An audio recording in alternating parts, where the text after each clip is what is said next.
Hey everybody, just going to take a quick break from the show to get you styled up with Stitch Fix. Shopping's hard. It's hard. With Stitch Fix, you get a stylist, though, who understands your style, your size, your budget, and they do all the shopping for you. Wow. This is excellent. Shopping, I'm telling you, shopping and figure out your style, it's overwhelming. Let somebody help you when it comes to getting dressed. We don't know what we're doing, so we let Stitch Fix help us out. A Stitch Fix stylist there. They know what works on us. We get the prices that make us look really good, and it feels good. You get some confidence boost walking around knowing that you're looking decent here. Oh, yeah. Yeah, we just give the stylist our sizes, style, budget preferences. We order boxes when we want, how we want, no subscription or any of that required. And they send called Just For Me pieces as well. Like, maybe you'd like this, and it's awesome. Outfit recommendations, styling tips. You keep what you love, you send back the rest. It's super easy. Yep. You can do it, and we are doing it because it's excellent. Personal styling for everyone. Get started today at stitchfix.com/STM. That's stitchfix.com/STM. Now back to the show. Hey everybody, just going to take a quick break from the show and tell you about Noom. Has Noom helped you? I believe it has. Oh, that's got an app. You can do tracking. It's terrific. It does. And Noom builds personal plans that can meet individual needs. That's the thing. Takes into account any dietary restrictions, medical issues, other personal needs. That helps build a plan that works for you. And yes, so I know that you've had your own personalized program here that you've been working on. And it's weight loss This is weight loss results that last. They stick around because you get yourself into a lifestyle change. That's what matters. That's mainly it. You can't just say, I'm going to cut that out for a month and then go back to it. That's not what it is. So I'm glad it's helping you. That's great. And it really does. I like the psychology and biology-based approach here. Yeah. Noom Weight uses psychology. That's why they say losing weight starts with your brain, but it also takes into account your unique biological factors, Jimmy. All of your multitude flora and fauna that goes on inside of you there. Sure. Yeah. Stay focused on what's important to you with Noom's psychology and biology-based approach. Sign up for your trial today at Noom.com, Noom.com here. Based on 3.5-year study of actively engaged Noom users with minimum starting BMI of 25. Individual results may vary. Visit our website for more information. Thumbtack presents the ins and outs of caring for your home. Out, procrastination, putting it off, kicking the can down the road. In, plans and guides that make it easy to get home projects done. Out, carpet in the bathroom. Like, why? In, knowing what to do, when to do it, and who to hire. Start caring for your home with confidence. Download Thumbtack today. This week in Tijeras, New Mexico, where a suspect agrees to take investigators to the scene of the crime, but they could never have imagined what they'd actually find there. Welcome to Small Town Murder.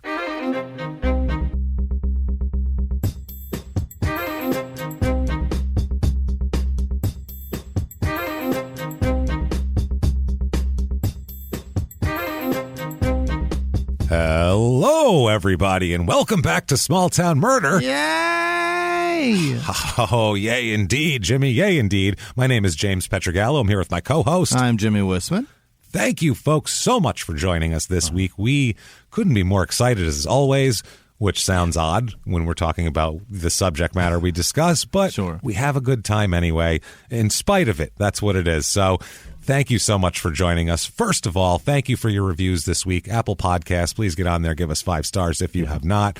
Also, check out the Upside Down Digital Network, which is our new network where we're presenting you shows. Game of Crimes just premiered their first 2 episodes. And coming up, though, in a couple of weeks here, we cannot wait. What is it, July 9th, I believe? July 9th. Life After Happy Face. The hosts are Melissa Moore, whose father is the Happy Face killer, which you might know as a very infamous serial killer. So you want to talk about a unique perspective on the whole thing. And her co-host, Dr. Laura Petler, is just a pedigree in all of this stuff. So it's a really, really amazing inside, really unique point of view on murders. And it's just something that's not out there and something that I would love to listen to. And when she told us about it, we just were like, wow, when can I hear that? Like, never mind, put it on our network. When can I hear that? That sounds amazing. But yeah, of course on the network. But because she's not just being very involved with herself, she's interested in other things that are happening too, like other people's the Gypsy Rose experiences saga, the Jodi Arias saga. She's interested in all of it, and she really gets deep. She's good at this. So check that out, July 9th, Life After Happy Face. That is on the Upside Down Digital Network, brought to you by yours is truly, I guess, both of us. So, the plurals. Plurals. That said, also head over to shutupandgivememurder.com right now for all of your needs, your crime and sports, your small town murder needs. Listen to Crime and Sports if you haven't also, because it's if you like this, you'll like that. Trust us. You don't have to like sports. Just listen to the show. Check all that out. Get your merch. Get your tickets to live shows. Can't wait. Full slate throughout 2022. Get your tickets now, though, because a lot of those were on sale, the first time before they got delayed 4 times. Yeah. And a lot of them are sold. A lot of tickets already. Some of them are sold out even. So check on that. Get your tickets right now. Shutupandgivememurder.com. Patreon.com/crime and sports is where you want to be. Mm-hmm. The episodes we just put up this weekend are hilarious. Let's just say that. First of all, and you get access to all of our Patreon for both the shows, everything. So for the crime and sports one, you get $5 and above, right? Everything for $5 and above. The all paternity team for crime and sports, which is the athletes with the most kids, and also we make sure that they're also not taking care of a lot of them. We're talking least responsibility. Yeah, we're talking 14 kids with 9 women type of action. We have several that are, it's wild. Check that out. And then the small town murder one is one of the funniest things we ever did. 1-star motel reviews from small towns that we've done on the show. So that was places you're familiar with from the show. Oh my God, is it hilarious? Just the insanity that goes on in these motels and the complaining. It's hilarious. Patreon.com/crime and sports. And Jimmy will give you a shout out at the end of the show because you're a producer and damn it, you deserve that. So thank you so much. Now the disclaimer quickly, it's a comedy show. It is. It is. We're comedians. We are. We understand that we're talking about terrible, horrible subject matter. We do. That irony is not lost on us. Trust us. We get it.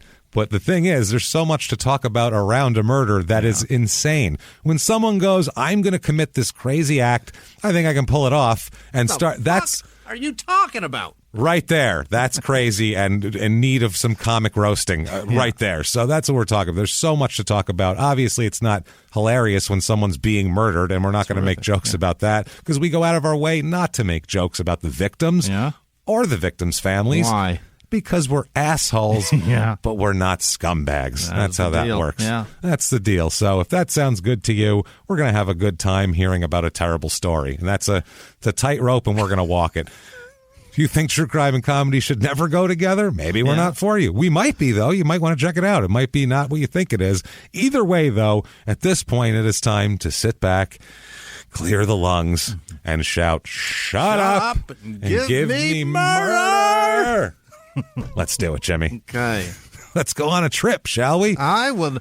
You know what? I'm surprised we're not going on a trip right now. Let's do it. We're doing it. Tijeras, New Mexico. Tijeras, New Mexico is how it's pronounced. Tijeras, New Mexico. Tijeras.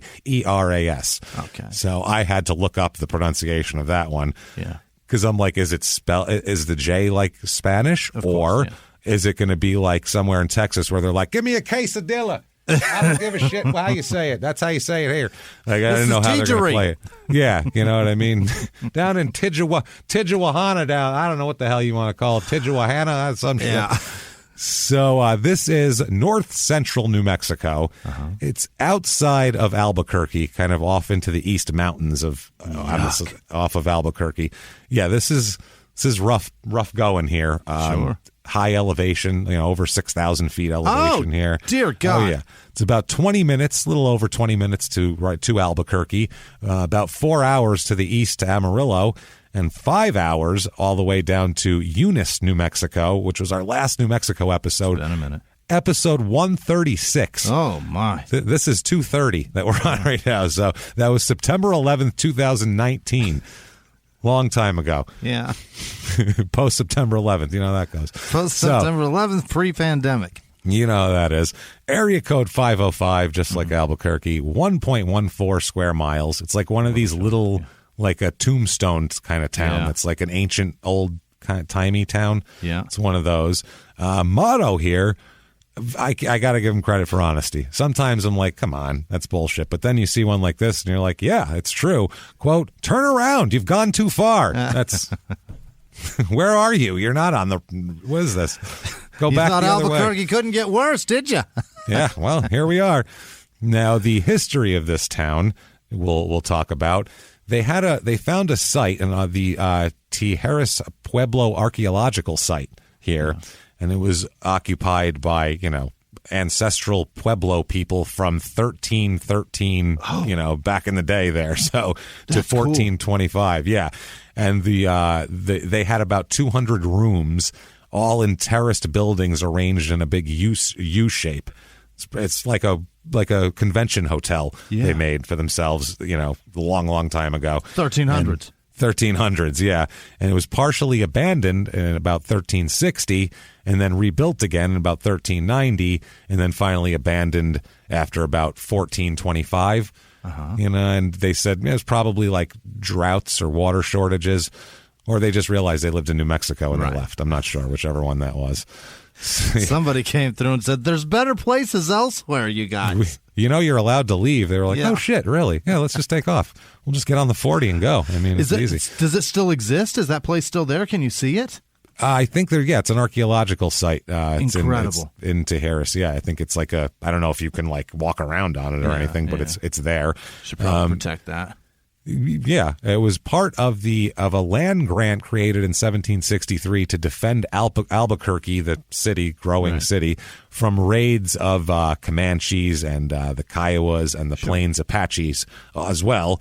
And so a bunch of people went there, and there was 19 men with a couple of them had some kids with them and shit like that. And at that point, the natives attacked them more and killed several of them, and they abandoned the area in 1771. Fascinating. And then just wandered back in about 1819. They were like, all right, well, it just seems clear now. That was that. So have some reviews of this town here. Reviews, 3 stars we'll start out with. And there's no real bad ones. People seem to...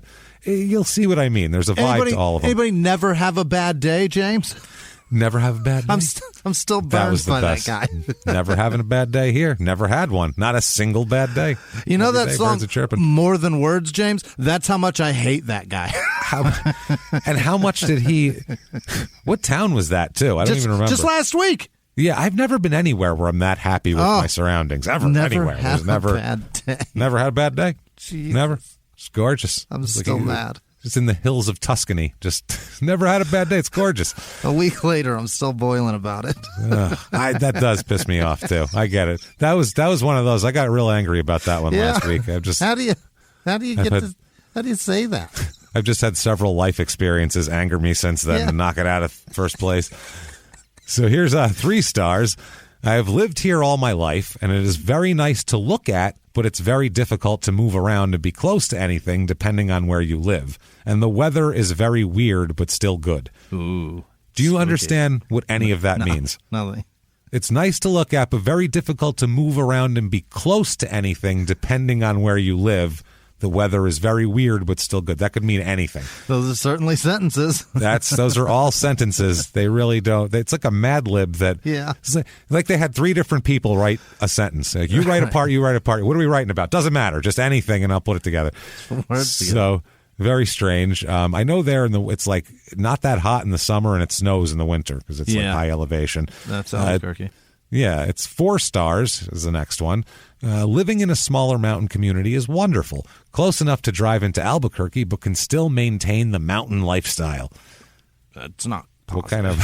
What is that? So what are you, hunting, trapping beaver? What are you doing? Are you collecting pelts? What's your mountain lifestyle? We could go to Church's Chicken down the road, or we can just be mountain men. That's what they say. Or we can kill our dinner. Yeah. Or we can kill a chicken in the church parking lot. Either one. Still Church's Chicken. 4 stars. This one these people, I think there's like brain damage. I know because this is in the path going down to where we talked about Richard Ramirez getting brain damage from the nuclear fallout. Right. I feel like this is a problem here. I feel like these people it's affecting their cognitive ability. Yeah. 4 stars. After walking with our neighbor's beautiful dog, I found out that there are over a dozen dogs in this neighborhood. That's a review of... It gets better. We also have occasional visits from rare wildlife, including morning housecat lynx, an evening brown bear, and nocturnal coyotes. Plenty of hummingbirds, squirrels, mountain jays, and skylarks. We've enjoyed a block party in the cul-de-sac, and sometimes we visit the neighbors. More frequently, we see our neighbors at mailboxes or out for a walk. I think this person confused this website with Facebook. I think this is an older woman. Yeah. This is like an old lady's Facebook post. Like, I found out there's over a dozen dogs in my neighborhood. You're like, oh, Christ, Grandma, fine, I'll give you a like. It's either that or Ranger Rick has retired to Tijeras. That's possible, too. Oh, Christ, that's hilarious. What the fuck? I found out. Good for you, sir. I found out there's over a dozen here. There's over a dozen dogs in the neighborhood. It's a neighborhood. You figure, half the people have dogs about in the country? 40, 50% of people have dogs? Is amazing. However many people are, half that, and that's probably how many dogs you got, I would say, about. You know how we're people. There are other things that live here, too. Have you ever seen a hummingbird? We have squirrels. She literally said squirrels. We have squirrels. Terrific. Good for you. What are you bragging about? Fucking squirrels? Unbelievable. So here's 5 stars. Perfect. Yeah. Quote, we don't really have crime here, but often people driving to the mountains are lost taking the wrong side of the exit ramp. Okay. Which happens. Okay. Now, the last one I just thought was funny because it's a person after your heart who hates New Mexico. You have this weird... I really do fucking hate He hates New Mexico like I don't like Omaha. It's not even like rational. It's just this weird... It's anytime I had to go from Phoenix to Colorado. My mom was too cheap to fucking put me on a plane, so she would drive my fat ass across this country, and 66% of that drive is through that piece of shit in New Mexico, and I hated it. Well, here's 4 stars. Yeah. 4 stars. Quote, I don't really like New Mexico. That's the first sentence. I like it already. However, this is a good location in this state. It's close to Albuquerque, but it's much greener and quieter. There are some other better places like Santa Fe and Sandia Park, but Tijeras Cedar Creek comes in a close second. We have been here 3 years, and I don't intend to live elsewhere in New Mexico. If we leave, we will leave the state. So, Tijeras or bust for these fucking people. Yeah, they found the one place they'll tolerate. Not playing. I hate the whole state, but here. I get a DUI here. I'm fucking moving to Texas. I'm out. Population here, 596. So a very small place. Up 75% since 1990, which it's 20 minutes. So you can work in Albuquerque and live in a quieter place. And it's in the middle. It looks like it's in the middle of nowhere. So... Yeah, I mean, it is. I mean, but if you lived there, you wouldn't think you could drive to, a corporate job 20 minutes away. You know what I mean? It doesn't feel like that, I don't think. So the male population, 55%, which is way out of whack. Yeah. It's usually a few more females than males, but there are, no elderly people here either. Yeah. None. They're fed to the lynx. That's what the lynx and the squirrels get them, I guess. They're just, Grandpa's slipping, put him out for the minx, and you just tie him to a board in the front yard. The minx tear him to pieces. Are they minx or lynx? Lynx. Yeah. I meant lynx. I'm sorry. I say minx the last time. House cat lynx. Yeah. They are. Okay, got it. So the married population's all about normal, all those stats, married and single and all that shit, with no kids, with kids, all that crap. But single with no children is also low, 6%. All of these small towns, nobody's single with no children. They must move to cities to fuck people, I think. That's what. I don't know, man. And small towns, too, people, obviously, I mean, everywhere they go, people fuck everybody. But small towns, it's everybody's fucking. You're going to get pregnant. Well, yeah, they're the only people there. Yeah, so, you're going to have a kid. That's true, too. Now, race of this town, 43% white, which is much lower than the average and much lower than most small towns. 0.0% black, 0.0% Asian, 0.0% Native American, which is surprising. What? In New Mexico. 55.5% Hispanic, though. Fascinating. So, yeah, it's a definitely heavy A lot of Mexican dudes here, I would imagine. You're either John or Juan here. That's what it is. Yeah. That's how it goes right here. It's all it's here. White dudes, Mexican dudes. And it's all dudes, as we saw from the thing. Religion, about 48% are religious, so close to normal. And it's mostly Catholic, because you're going to have a heavy Hispanic population. 27.3% Catholic, because Catholics are... the Baptists of the High Plateau Mesa regions. I don't know what else to call it. The Catholics of the desert? Of the high desert, I guess. Yeah, the Catholics of the high desert. The Baptists of the high desert. So, 0.4% Jewish. That's more than I expected here, honestly. That's more than normal in our towns. We have last election in the whole county, which includes Albuquerque here. 61% Democrat and 36.6% Republican, with a 2.4% independent. Unemployment rate is a touch higher than the national average. It's like 7% as opposed to 6%. But the median household income is also high. Normally it's about $57,000. Here it's a little over $73,000. That's great. So, so there's a lot of more white collar jobs than normal. I think because you can go to Albuquerque. So most small towns don't have that option of being right outside a big city like that. So cost of living, though, 100 is average and regular. Here it's 99. So it's pretty close. Housing's actually a little high. It's a 113. Yeah, that's what happens in those. So, it's all these hills. Like every house is like on a hill, or either that or just in the middle of a fucking empty dirt field. Right. One of the two. Median home cost $261,400. So it's a little high, honestly. And if we've convinced you, damn it, I don't know how, that you need to be here, obviously, because you're like that other person. You don't like New Mexico, but you like it here. We have for you the Tijeras, New Mexico Real Estate Report.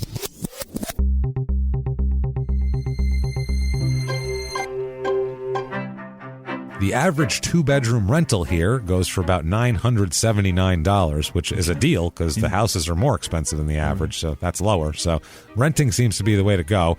I found a two-bedroom, two-bath, 960-square-foot trailer. Dump, It's a trailer that's, got the things around the bottom, so it doesn't look like it's going to drive away any minute, but it's still a trailer. It's sitting on 2.5 acres of absolutely flat dirt with not a living thing growing on it. It looks like it's like the surface of Mars, and you just stuck a trailer on it, and you're like, you own 2.5 acres of that, buddy. If you've never seen New Mexico, that is an unbelievable comparison. Look at the Mars rover photos. You've now been to New Mexico. Especially this house. It's a great place to stash a body on a budget, though. $175,000 for that. Wow. So you can, throw that trailer, push it off the property, and put something decent. It's the land that you're paying for. Yeah, 3-bedroom, 2.5 bath place here, 1,578 square foot. It's a nice house. It sits on the side of a hill, so it's some of the houses like in the hill. It's like cool. It looks cool looking. It sits all by itself on 1.61 acres. It's a decent house. So rad. $325,000 for that. So you're going to pay for it. Yeah. Then I found, here we go. You're doing great. You're running shit here. 5-bedroom, 3.5 bath, 4,386 square feet. Beautiful. On 3.19 acres. Oh, you're doing it. It's nice, but bleak. I mean, the land is grim around you. It is. You're not on a hill, but you have a lot of this grimness. $775,000 for that. So a little pricey, I think, to be there. In my opinion, I don't know. Just if you're asking 3 acres is hard to get. It's a lot. So hard to get anywhere, really. You have to go to the middle of nowhere, and that's where you end up with a lot of dirt. You got to live in New Mexico. Yeah. Now, things to do in this town. This is kind of cool. That's weird. I don't know why you do it, but it's a fun idea, I guess. The musical highway. Do you know about this shit? No.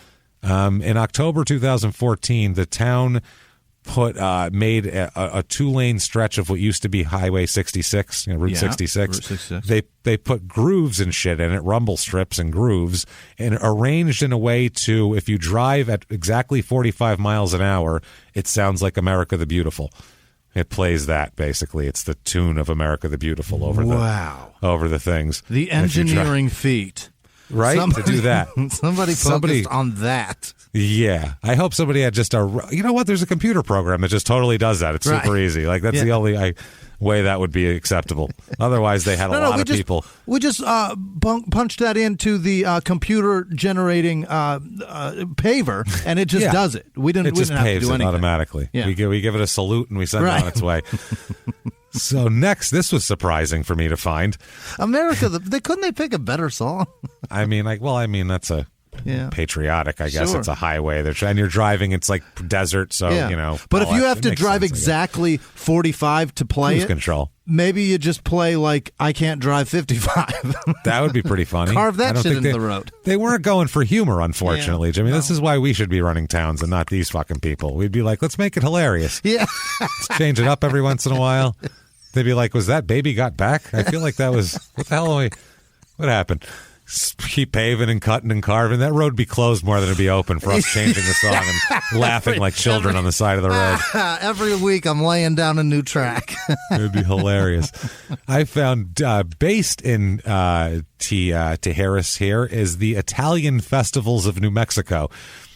Which you would not expect. What, here. 7 Italian guys? That's what I mean. They got to get together somehow.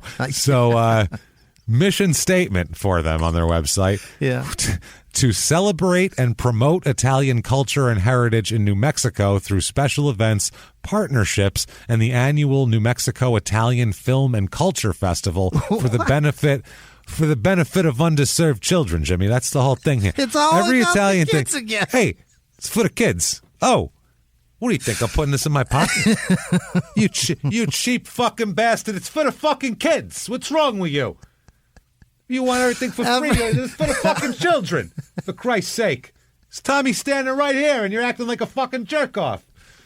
Every time the Italians do something, it's always for the children. It's benefit the kids. Come on. That's unbelievable.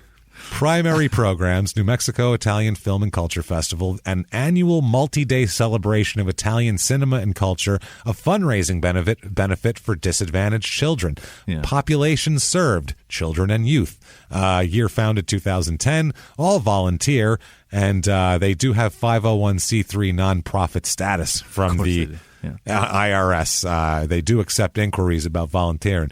Well, you can't just come up here. We'll take your application or whatever. Right. You got to make sure you're in it for the right reasons. Look it over and think it over. It's for the kids. You know what I mean? It's what it's all about. And then the Albuquerque Dirt Fiesta. Ew. Which is every party in Albuquerque, isn't it? Yeah. It's a dirt fiesta. Anything that happens in New Mexico is certainly a dirt fiesta. It's a 6-hour, 12-hour, and trail run. And it's biking, running, and family fun. And it's basically endurance bike races, a 5K, a 10K, or a 20K trail run they have. Wow, Jesus Christ. 90% single track loop that flows through the pine and oak trees. That sounds nice. 12.1 miles long, blah, blah, blah. The event is so awesome that we expect it to sell out, so sign up early for your free T-shirt and to be entered to compete in the King and Queen of Dirt Fest competition. Milady of Dirt Fest, I bow before thee. Wow. That's incredible. That's wild. Crime rate, what we're interested here and everything. Property crime is about 20% under the national average. So it's pretty reasonably safe, not really stealing your shit very much. And violent crime, murder, rape, robbery, and assault, the Mount Rushmore of crime, is about average. Slightly below, but not enough to really, nothing you're going to write a postcard and brag about. It's one of those. I'm not going to be like, you're not posting about it. Look at us. We're so good. So that said, let us talk about a horrible murder that happened in this wonderfully scenic, terrible place. Sponsored by Tide. Exactly. So July 24th, 1987, we have to go back to, which is a long damn time ago. It's been a minute. Jesus. It's been a minute. What were we, 19? I found the number one movie in the box office. In 87? Was it? July 24th, 87. Crocodile Dundee? It was not. It was RoboCop. Oh, yeah? Really? That the next week, RoboCop dominating. So unbelievable. Just to give you an idea of where we are in the world. So on a less fun note than RoboCop, it's 10 a.m., July 24th, 1987. Police detectives have a suspect in the back seat. Okay? They're driving from Albuquerque through Tijeras. And actually, it's not all police detectives. It's one Air Force police investigator, one Albuquerque PD investigator, one nurse, and our suspect are all in the car. Okay. Sounds like a bad joke. Go on. It's exactly so. All right, an Air Force guy, a PD guy. What do we got here? Nurse and a murder suspect. Yeah, all them. They all walk into a bar. So they're all walking into a bar, and no, they're all driving, and they drive away from Albuquerque into the East Mountains on the I-40. Mm-hmm. Okay, they turn off onto the 14, which runs north of there and south of there. Runs north of there. I think it used to run south of there. Now it's a totally different thing because now this is all like suburb type shit. There's all developments and stuff. Yeah. This was just not like that before. In 87, it was a T intersection. You make a left off this road and go. That's it. Yeah. And you go, I can see till fucking Texas in that direction and Colorado up there. Yeah. So they turn off. They even go over a little cattle guard through gravel into the dirt, drive kind of off into the brush. This is a desolate location that for some reason that we'll talk about, we have these two, police people, for lack of a better term, on both of them, and then a nurse and our murder suspect. Why are they driving her out there? Well, the car stops, and the suspect points to some juniper bushes off to the side of the road and says, there. Wait there for a UPS truck delivering a box. I ordered my Amazon right here. Yeah. And it's... What's in the box? Now it would be you could just order ahead on Amazon and it would come out there. I had it delivered there. You wouldn't have to get somebody else. It's a big pain in the ass. Just human head. Oh, there we go. Blonde lady. Perfect. There. I'll throw that in the box. Kevin's face, he's just checking his phone going, it's on its way. It'll be here between 10:45 and 11:15. I'm tracking it right now. So the suspect here, they tell about the police about the look over here in the juniper bushes, and they get out and they walk over and they look under these bushes and they find a woman there under these bushes, and she's dead. And that's not the worst of it. Here, it appears that her abdomen has been cut open. There's a large incision in her abdomen. And that's as troubling as that is. Mm-hmm. The even more troubling part is they see a frayed and, ripped umbilical cord protruding from the wound. There used to be a baby. God damn it. And that's not something you want to find at 10 a.m. Yes. And when they lifted her up, underneath her, they found something. They find a broken piece of metal, which, when they look closer, it's a broken piece of a Krugerrand from South Africa. That's what they find You're gonna under have her. To tell me more. What the fuck is a coin? A coin. Oh, okay. It's a coin. Yeah, right. Just a coin. So it's a broken coin, not a whole coin, but it's a Krugerrand from South Africa. I had to look it up, too, so don't feel bad.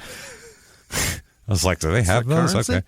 That's their currency. Okay. So there. That's that. That's the setup here. Boy, that's what they boy. find. So how the fuck did that happen, and who is it, and what's going on? Well, let's backtrack a bit, and let's talk about a woman here. Let's talk about a woman named Darcy Kayleen Ricker. She's born that way. She'll be Darcy Kayleen Pierce after she gets married. In 1987, she's 19 years old. Mm-hmm. She is born September 13th, 1967, and she has not the greatest start to her life in terms of stability. Her mother will say later on that her mother is Christine Grace Warmbrot, and she will say that her family has a history of mental illness. First of all, which isn't good. She says it's a pretty rough one. That's what I mean. She said that she was forced by her father at age 15 to give up young Darcy. Yeah. That's her story, that she was forced then. She said she had Darcy up for adoption. She also said her father suffered from alcoholism and mental illness, and that her grandfather, this is the mother's grandfather, spent more than 20 years institutionalized with schizophrenia. Jesus. Now we're talking in the 1930s, so who the hell knows what he actually had. Right. And, who he could have had anything, and they had no medication back then, so they were just like, I don't know, I guess put him in a room with other people that don't know, that are a couple of those people were diagnosed clinically as being an idiot back then. Yeah, which, you know what, I'm not. We could probably. I would love. Probably. Yeah. You know how many fucking idiots are out there? Yeah. I would love it if you had to have a medical fucking. You are a fucking idiot. Yeah. An idiot. It says so right. See that? Let me see your driver's license. There's a little fucking circled I up in the right corner. Idiot.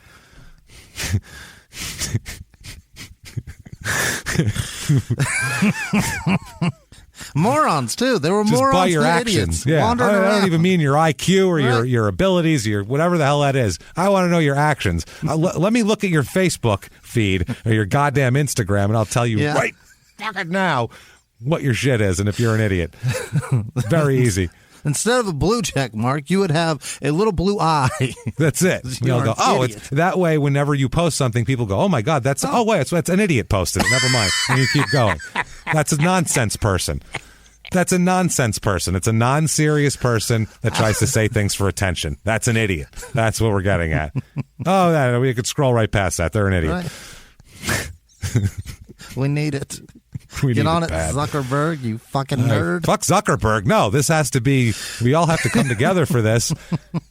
Fine, I'll do it. I'll tell you whether they're idiots or not. Fine, I'll be the one. If you want. Jimmy, me the two of us, I think the two of us should do it, and we'll decide. Carefully. And it's a lot of responsibility to have on our shoulders, but if I'm being honest, I think we can. I think we're up for the challenge. That's what I'm going to say. We're honored by your nomination to begin with, and we're going to take this seriously.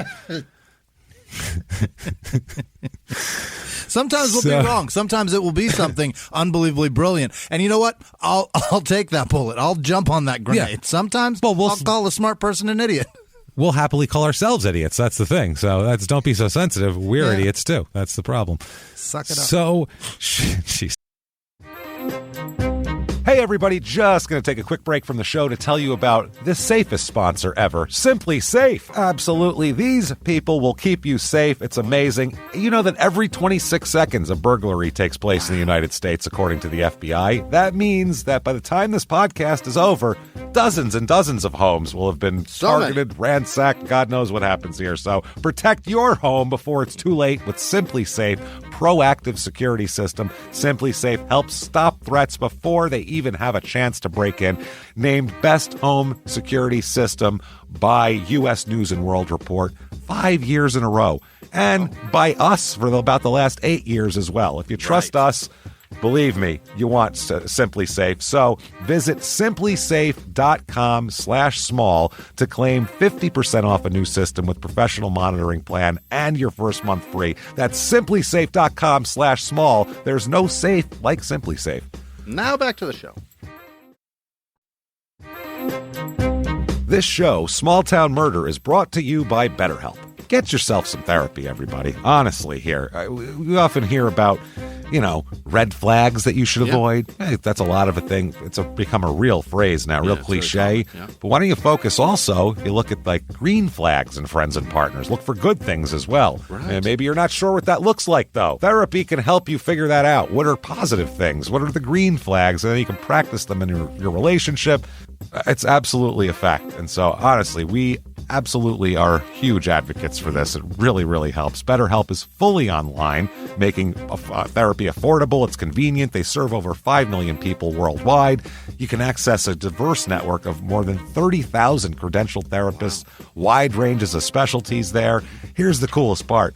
You're not getting along with your therapist, you're just not feeling it, you can switch at any time, no extra charge. Wow. The thing is, they want you to get help. That's it. And you can do it with BetterHelp. Discover your relationship green flags with BetterHelp. Visit BetterHelp.com/smalltownmurder today to get 10% off your first month. That's BetterHelp, HELP.com/smalltownmurder. Now back to the show. Hey everybody, just going to take a quick break from the show and tell you all sorts of good stuff about Chime.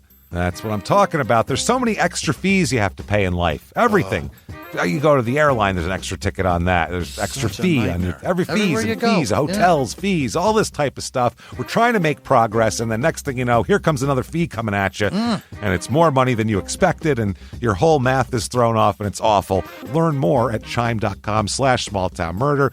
Chime is great with that stuff. I mean, you can't beat if your things are a little tight, especially around the holidays or after the holidays. Yeah. You need that money a couple days early, or you go grocery shopping. You got a car payment due. There's so many things that don't cross over exactly how you want them to cross over. Make progress toward a better financial future with Chime. Open your account in 2 minutes at chime.com/smalltownmurder. That's chime.com/smalltownmurder. Feels like progress. Banking services and debit cards provided by Bancorp Bank N.A. or Stride Bank N.A., members FDIC. Spot me eligibility requirements and overdraft limits apply. Boosts are available to eligible Chime members enrolled in Spot Me and are subject to monthly limits. Timing depends on submission of payment file. Fees apply at out-of-network ATMs. And now back to the show. Jesus Christ. Back to Darcy and her mom. Yeah. Darcy's mom said she gave birth to Darcy at a home for unwed mothers in Portland in 1967. She says, quote, I bonded with her. I cared for her 11 days until being, the way she put it, coerced by her father into giving up the baby. Yikes. She said, quote, he said it would be a very evil thing for me to keep her, that if I really loved her, I'd give her up. She said, I had nothing to give her but love, so I chose to give her up for adoption. So he was like, you're embarrassing the family. What are you doing? You got that's probably what it was. Now, that's one story, okay, that it was an adoption and she was forced to give her up. And I mean, that's sad, but it's also a little bit, might be sugarcoating it, because another story here is that she was given away at 11 days. There's always 11 days. That's the day. But she was given away by her grandfather, the mother's father who wanted her to give it away, gave her away. He was a pots and pails, a door-to-door pots and pan salesman. Yikes. Door-to-door pots and pan salesman. He went to a family's house and ended up giving the baby to them. Not sold it. They were like trying to have kids, or he couldn't have kids or whatever it was. And he's like, you know what? You're not interested in my saute and saucepan combo, but you know what I do have for you? Yeah. A healthy, young, white female baby. What do you think of that? That was like because it's 1967, so they would have definitely asked. Not a cencephalon, are you? Well, what does it look like? 67, somebody would have been like, well, what's it look like there? So, how long, as a salesman, do you have to stand in front of somebody? Like the game is to find out their needs. You know what I mean? And then you make your product fit their needs. And when your pots and pans don't fill that, we need a baby hole. You got a baby. You got a baby hole. That's perfect. My question is too, how many pots and pans do you think that's worth buying? Because if you're trying to have a kid and he's like, I'll give you a baby, you can't just be like, awesome, I'm not interested in your pots and pans. So you have to at least buy a set, right? Yeah. Just one set, or like a couple of. Heard your wife say that you guys can't have kids. If you buy this set and this set and this set, and you know what? Everything else in my fucking trunk, I'll give you a baby. It comes with a baby. I'll go get her right now. If you act now. Yeah. So she is given up for adoption. At this point. Well, we'll say given to the Rickers, this family called the Rickers. That's their last name, Ricker. Now, she's given away there. Her father is adoptive father, I guess, is very involved in the Lutheran Church. And her mother is a bookkeeper who makes extra money by baking elaborate wedding cakes at home and taking care of. She's like a babysitter. She's like a babysitter in her house, and she's making big cakes while the kids are around. Way ahead of her time. Today she would be making millions. She'd be crushing it on Instagram right now. Absolutely destroying life. Wrecking Well, her shit. husband goes to work every day and punches the clock and makes a third of the money she makes. Oh, yeah. No, he wouldn't. She'd be making fucking $4 million a year right now. He'd be like, I'm retired. I just eat cake a lot. That's what I do. I'll tell you what, she makes a cake and I fucking eat it, boy. That's what I do. It's good, too. Where do you think all these cakes from Instagram are going? They're going in my stomach, fella. That's what I'm talking about. We left the church. Matter of fact, we pray to Instagram. It's just too far, and they ain't got no cakes there. And be honest with you, they frown upon, so I bring a slice in. Like, who cares? You know what I mean? But it's around. Heavenly app. Thank you so much for this food you have lain at my table. Especially her father works the night shift driving a forklift. Oh, Jesus. Her adoptive father. So, yeah, he would love to quit that job. Yeah. She does not like her adoptive mother, and we'll talk about that. She does like taking care of the kids that the adoptive mother watches. Sure. She loves that a lot. She said this is one of her somebody in the family said, quote, when she was Darcy took her role as mother's helper very seriously. She wasn't much older than the children she had to take care of, but she liked it. She liked hanging out with the kids. She hated her mother, though, because she would call her mother fat, and she didn't like her, is what she said. Well, that's the people that make the best cakes. I'm sorry. I mean, what do you want? You know what I'm saying? Her mother is Sandra Ricker. That's her adoptive mother. She said that her daughter didn't like her. This is her from out of her mouth. Her daughter didn't like her, and also she said Darcy was ashamed of her because she was fat. Okay. It was like she didn't want her friends to see me because I was fat. And she said, this is her words, not mine. I wasn't like, yeah, she's a fat pig. She said, I was fat, and she didn't want her friends around. Yeah. She said, this is sad, actually, from Sandra. I would hate for a mother to feel like this. Horrible. Quote, Darcy and I had a lot of conflict. Darcy did not like fat people, and I was always a fat, ugly person. Oh, Jesus. This poor fucking woman. My daughter hates me, and I think I'm hideous. That's a horrible, that poor woman. Yeah. And she makes these joyous cakes. It's just a real... It's just such a weird irony. It's strange. That's she's sobbing as she gives them to you. Right. Here you go. Congratulations. I'm so sorry I look like this. I'm sorry. I'll get out of here before you don't want to marry each other anymore, because I know you won't want to have sex after looking at this. Like this poor woman. Jesus, I feel so bad for her. She says, quote, in my opinion, I did not suit her as to what she thought I should be. Yeah. She also says that Darcy used to lie a lot as a child as well. Big liar. Yeah, as they do. She said to some people, she would make them think that she was mistreated because she lived with a fat, ugly monster. Good God, this poor woman. Sandra, if you are still alive and you're out there, come to the show, and if wherever you live, come to the near, we'll give you a hug. I feel terrible. This is awful, you poor woman. This sucks. You sound like a nice lady, and you've been besmirched by somebody made you to feel saved like shit. her life, for Christ's sake. God damn. She also went on to say, quote, she was always ashamed of our house. I think she liked to tell people that she lived in a better house.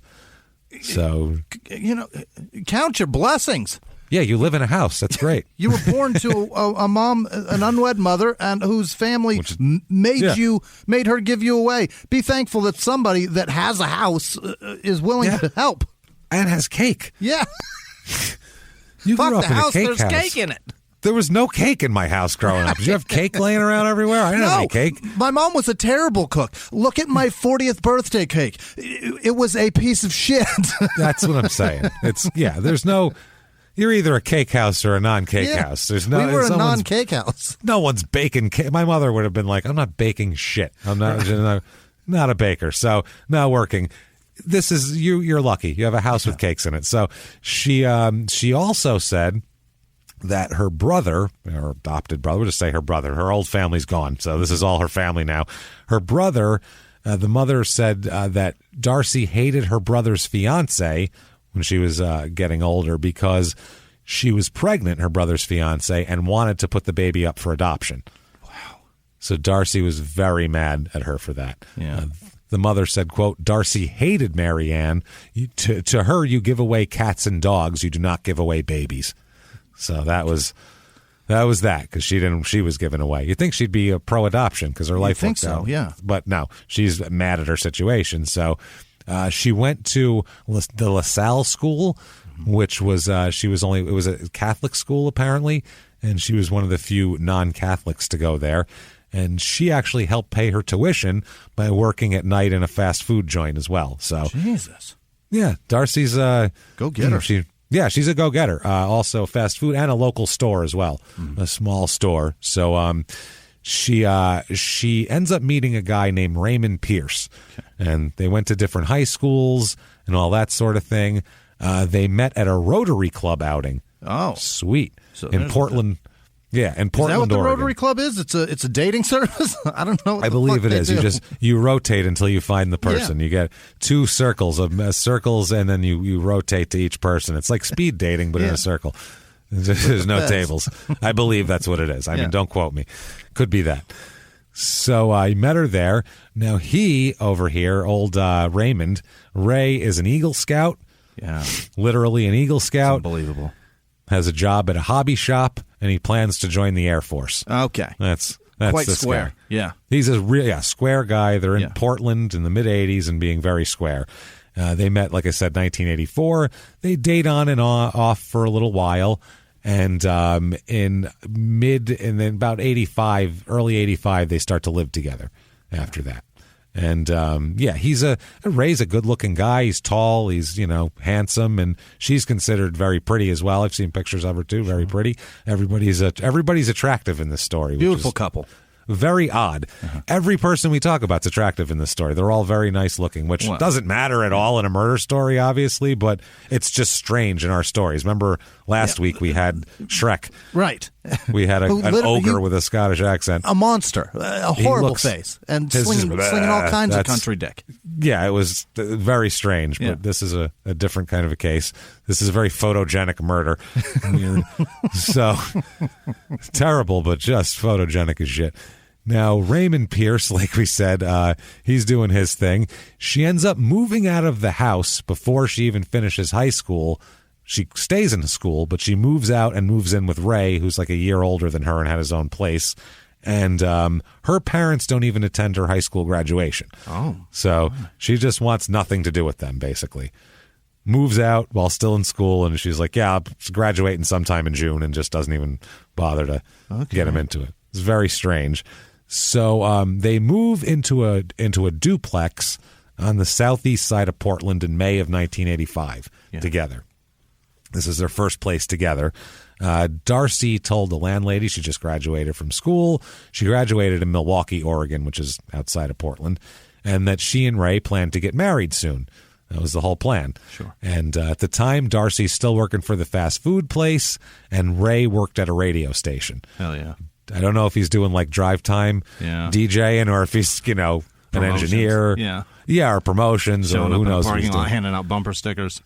That's back in the day when like radio stations were like a legit thing that made money, and they weren't just like some shell of a, radio stations have a hard time making money now. It's not the same. Easy. Why would you? You gotta have at least one unbelievable show that does really, really well. And you have to want to listen to it when it's on rather than whenever you feel like it. If you could get, and with podcasts too, you can get such whatever you want. I'd like a show about this specific niche of a thing. There's one out there, and you can listen to it anytime you feel like it. Isn't it crazy that radio is this enormous thing that, I mean, it was a giant industry. There's maybe 15 people that made like a name for themselves out of it. Isn't that nuts? Other people just worked and made a good living their whole life. Right. That happened a lot. Like 15 personalities came out of that between Casey Kasem and worldwide. You got like 15 people that you would recognize their name. That's crazy. You're right. Actually, you're absolutely right. So that's fucking weird. Out of this giant, but you don't see their faces, so it's hard. Yeah, it's tough. But you gain such a personality and a personal connection with them when you listen for so long that you eventually find out what they look like. Yeah, well, like a lot of the first TV people, that's where they got them from was radio, because there was no one who had television experience. That was the closest thing. Right. You need somebody who can broadcast and talk. Yeah. Right. Yeah, most of those guys, I think Milton Berle was a big radio guy before that, and he was like the first big star of television. He was the reason why televisions were fucking being bought. Then they got him on TV, and they were like, "Is that a huge cock in his pants?" I see. It's just very odd. Hold on. Shoot him from like belt line up, because his cock is distracting. Can you get a silhouette of that? I swear that's a dick. Wow, that is a large cock. So back to them. Darcy's working at a fast food restaurant, like I said. Ray works at the radio station doing God knows what, possibly something with somebody's penis. We don't know. So their landlord in the duplex, we have no idea, says, quote, they were a very nice couple. She was a lovely girl and very thin at the time. Mm-hmm. Very thin. She wore a Krugerrand necklace. Oh. A necklace with a Krugerrand around on it that they got on a trip to South Africa. Wow. She always had it on. Never didn't have the Krugerrand necklace on. Okay, so wasn't there's even that. 20 and she'd been to South Africa. Yeah, her and Raymond went on a trip together to South Africa. Now, once they move in, Darcy immediately began putting on weight. Okay. Once she gets here, she starts wearing baggy clothes, her landlady said, and she ends up quitting her job at the restaurant to start to work in the sports department of G.I. Joe's. A variety. How the fuck did they not get sued for that? Honestly, that's why that's not a store anymore. I'm sure because it was called G.I. Joe's, which is definitely trademarked. You can't do that, as we know. So, fuck. It's wild. So what the hell G.I. is that? Joe's. Is that like Mickey Mouse's call it? I don't give a fuck. Who cares? Call it that. Is it a department store and she works in the sporting goods? It's a variety store, so that sounds like probably Walmart, like Target, shit like that. I suppose. Called G.I. Joe's.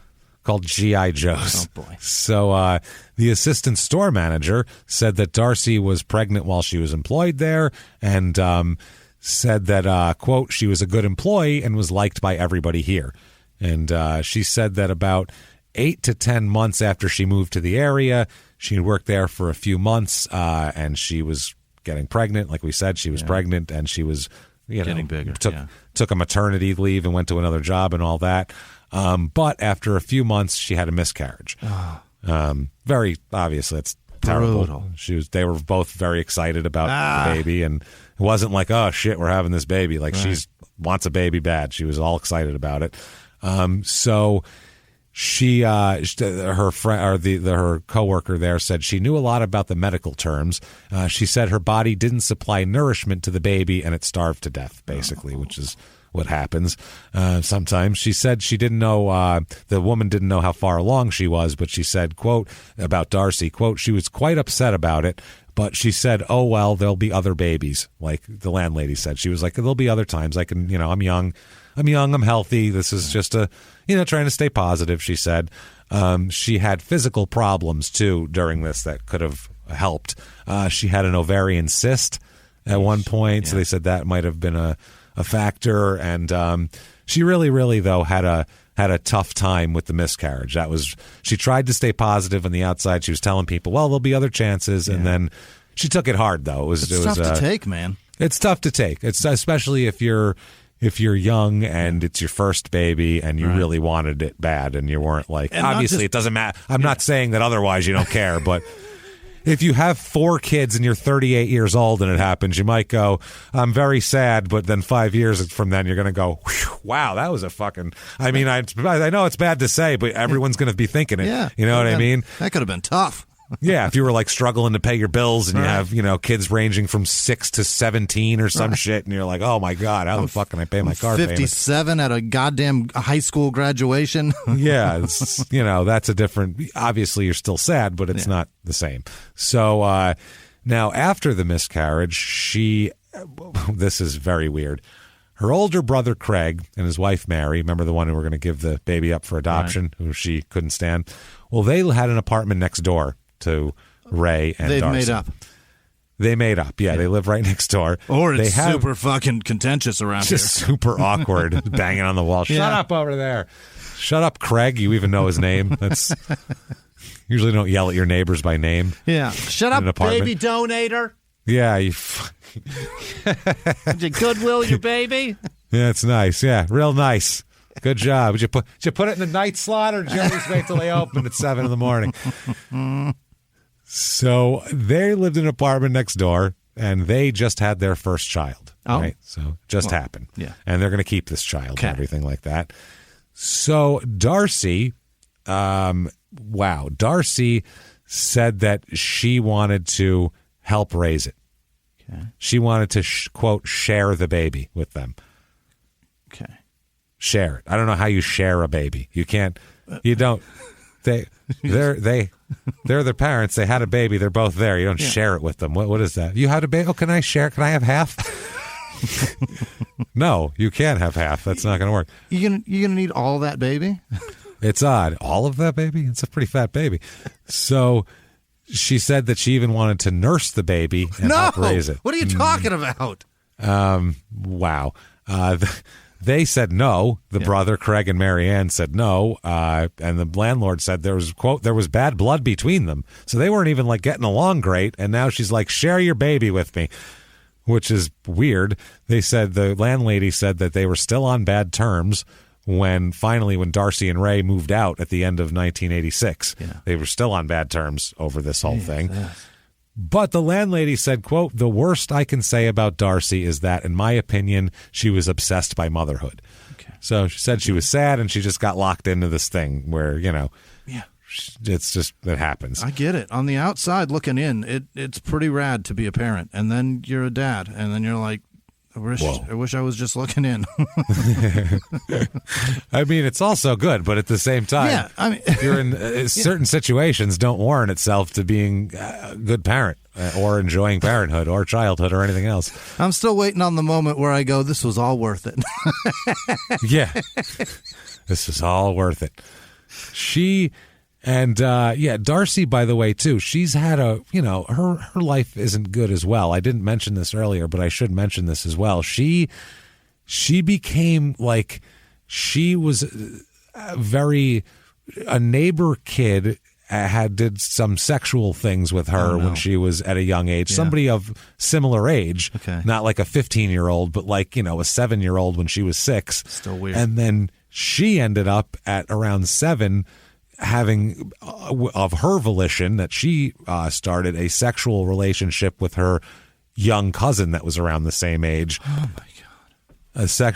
A child sexual relationship they had for like years, the two of them, which is a strange thing because one was abused, obviously, and then that they don't know any better, and when they're 6, 7, so they pass the abuse along down the line, and that's They say abuse has exponential growth because, half the time you're creating more abusers, half the time not. It's just scientific. Those are the facts.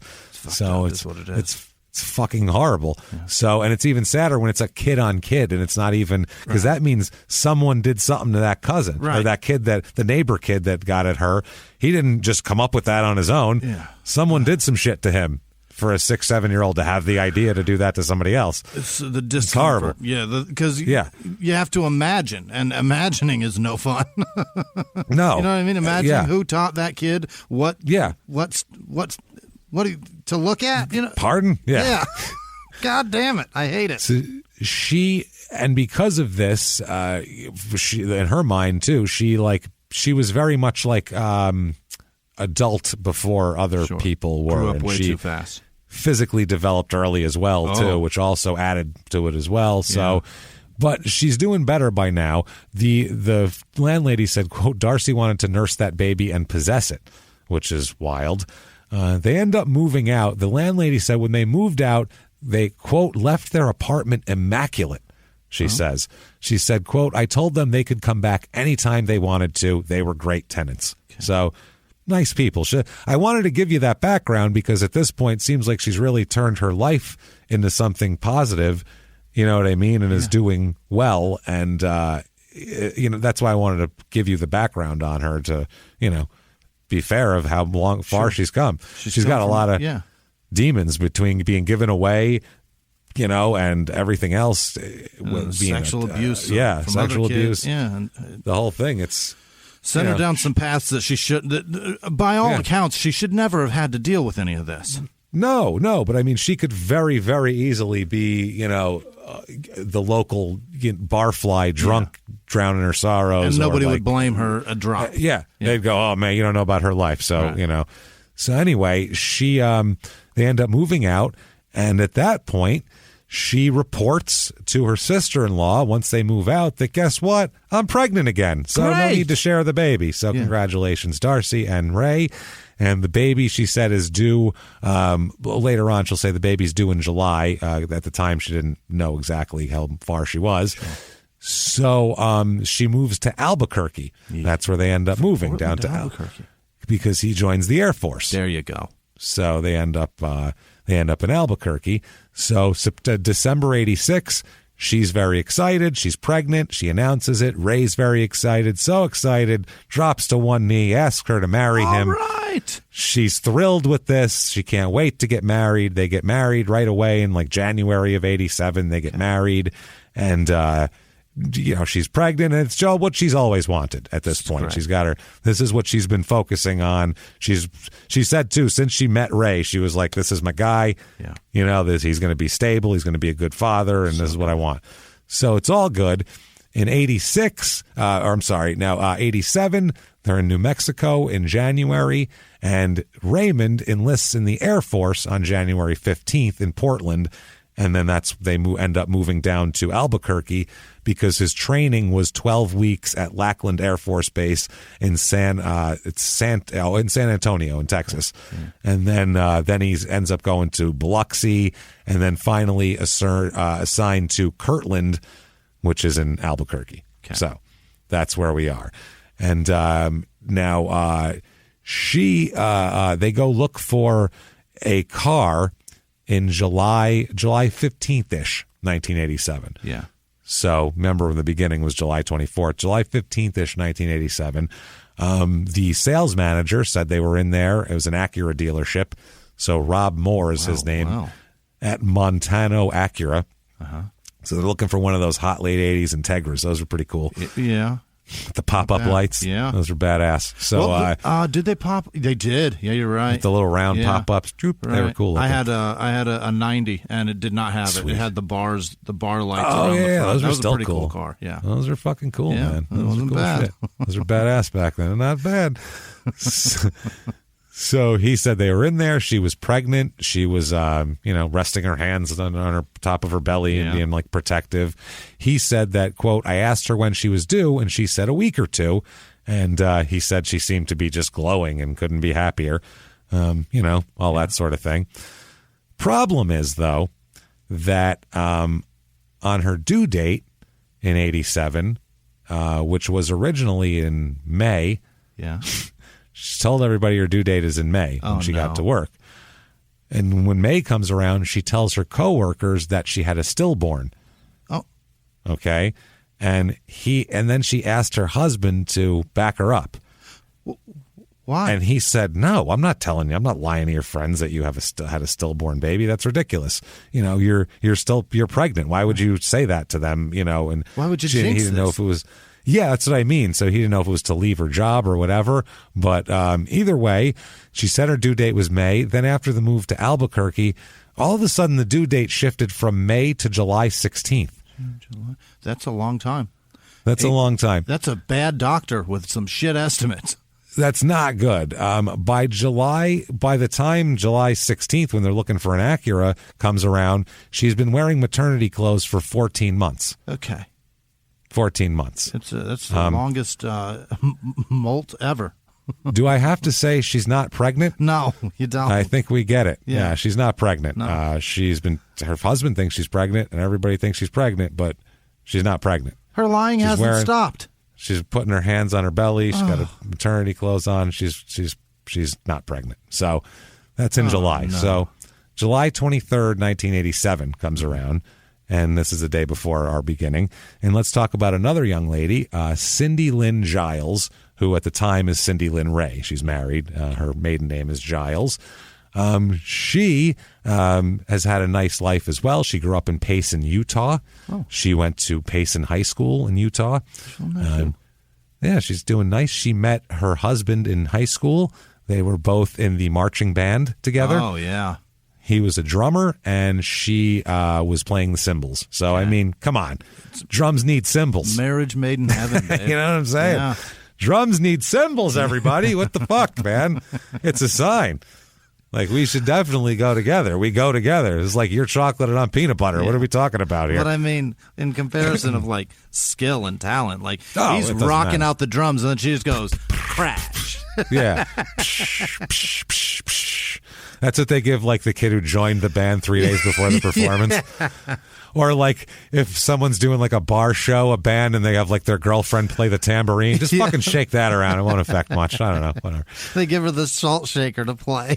I can't wait for the tweets from people going, I played cymbals. It's really hard, actually.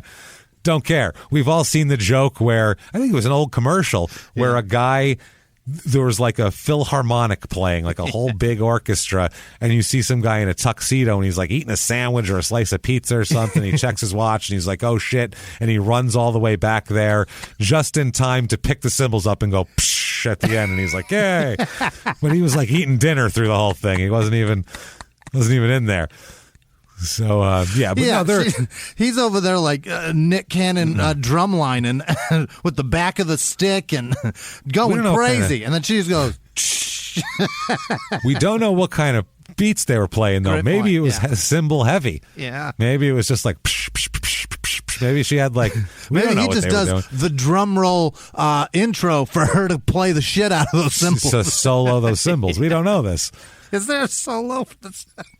I think you get a cymbal solo if you... Only the seniors probably, right? At homecoming, maybe. Let it fly, seniors. Cymbal solos. Let's go. Front of the line. It's very strange. Yeah. So, but they got along really well. He liked her. She's a real honest, nice, sweet, pretty... Can't say enough about, smart, got her head on her shoulders. Yeah. Nothing bad to say about Cindy. Just, she's like 5'3", petite, and he really digs her. So by April of 1983, they get married, and they were stationed. He joins the Air Force, and they were stationed in Germany. And his job was to, protect American personnel against terrorist attacks. Sick. And that was his job there. And she said she was very scared the whole time they were there. Yeah. And then they moved to Albuquerque, and she felt better and safer just because she was back on her home turf, So they move into a trailer here. This is in Albuquerque, about 4 miles from the base. They had a son, Luke, who was about 2 years old. Mm-hmm. He was born over in Germany. Cool. So that's pretty neat. And she is 8.5 months pregnant. And on July 23rd, with baby yes, baby number 2. She's expecting a daughter, and she's already got the name picked out. She's going to be baby Amelia, and she's going to call her Millie. Yeah. She's jacked up. She's got it all planned. She's going with Air Force names and air like you know what I'm talking about? Amelia, like Earhart, and Luke, like the guy that Luke Air Force Base is named after. There you go. That's what they're doing. That's cool. Hey, everybody, just going to take a quick break from the show to tell you about a healthy, delicious item, Hero Bread. And we're both trying to get healthier this new year. Jimmy had a eye-opening doctor's appointment and things like that. Yeah. So we're trying to get healthier, and I'm telling you right now, this Hero Bread is a good step in this direction. It's delicious, and it is really good for you, and it's really excellent. They have the sliced bread is good, the bagels, the tortillas. I know you've been they're terrific. Ranting about the tortillas. They're so good. With Hero Bread, you can focus on your health goals and still indulge in the soft, fluffy experience you love, but guilt-free. I really love the little Hawaiian rolls, too. Yeah. They're so good. They're so good. The Hawaiian rolls, they're legit. They're fluffy. Yeah. They're exactly how you want them to be. You'd never know it's low-carb and high-fiber bread from the texture. You get the soft, fluffy experience you know and love with your savory breakfast sandwich, late-night grilled cheese, Taco Tuesday. Do it. No compromises, just flavor, ultra-low net carbs, 0 grams of sugar, high in fiber. It's fantastic. Hero Bread is offering 10% off your order. Go to hero.co and use the code SmallTownMurder at checkout. That's SmallTownMurder at HERO.co. And now back to the show. Hey, everybody. Just going to take a quick break from the show to tell you a little bit about Sono Bello. You know, the most known secret with celebrities and influencers and all these famous people is so many of them have had lipo. They've had lipo, whether it's a little touch-up here or a total makeover. Yeah. Nobody has a perfect body. That's the thing. No. They may look like it on TV, but there's things that help that. Absolutely.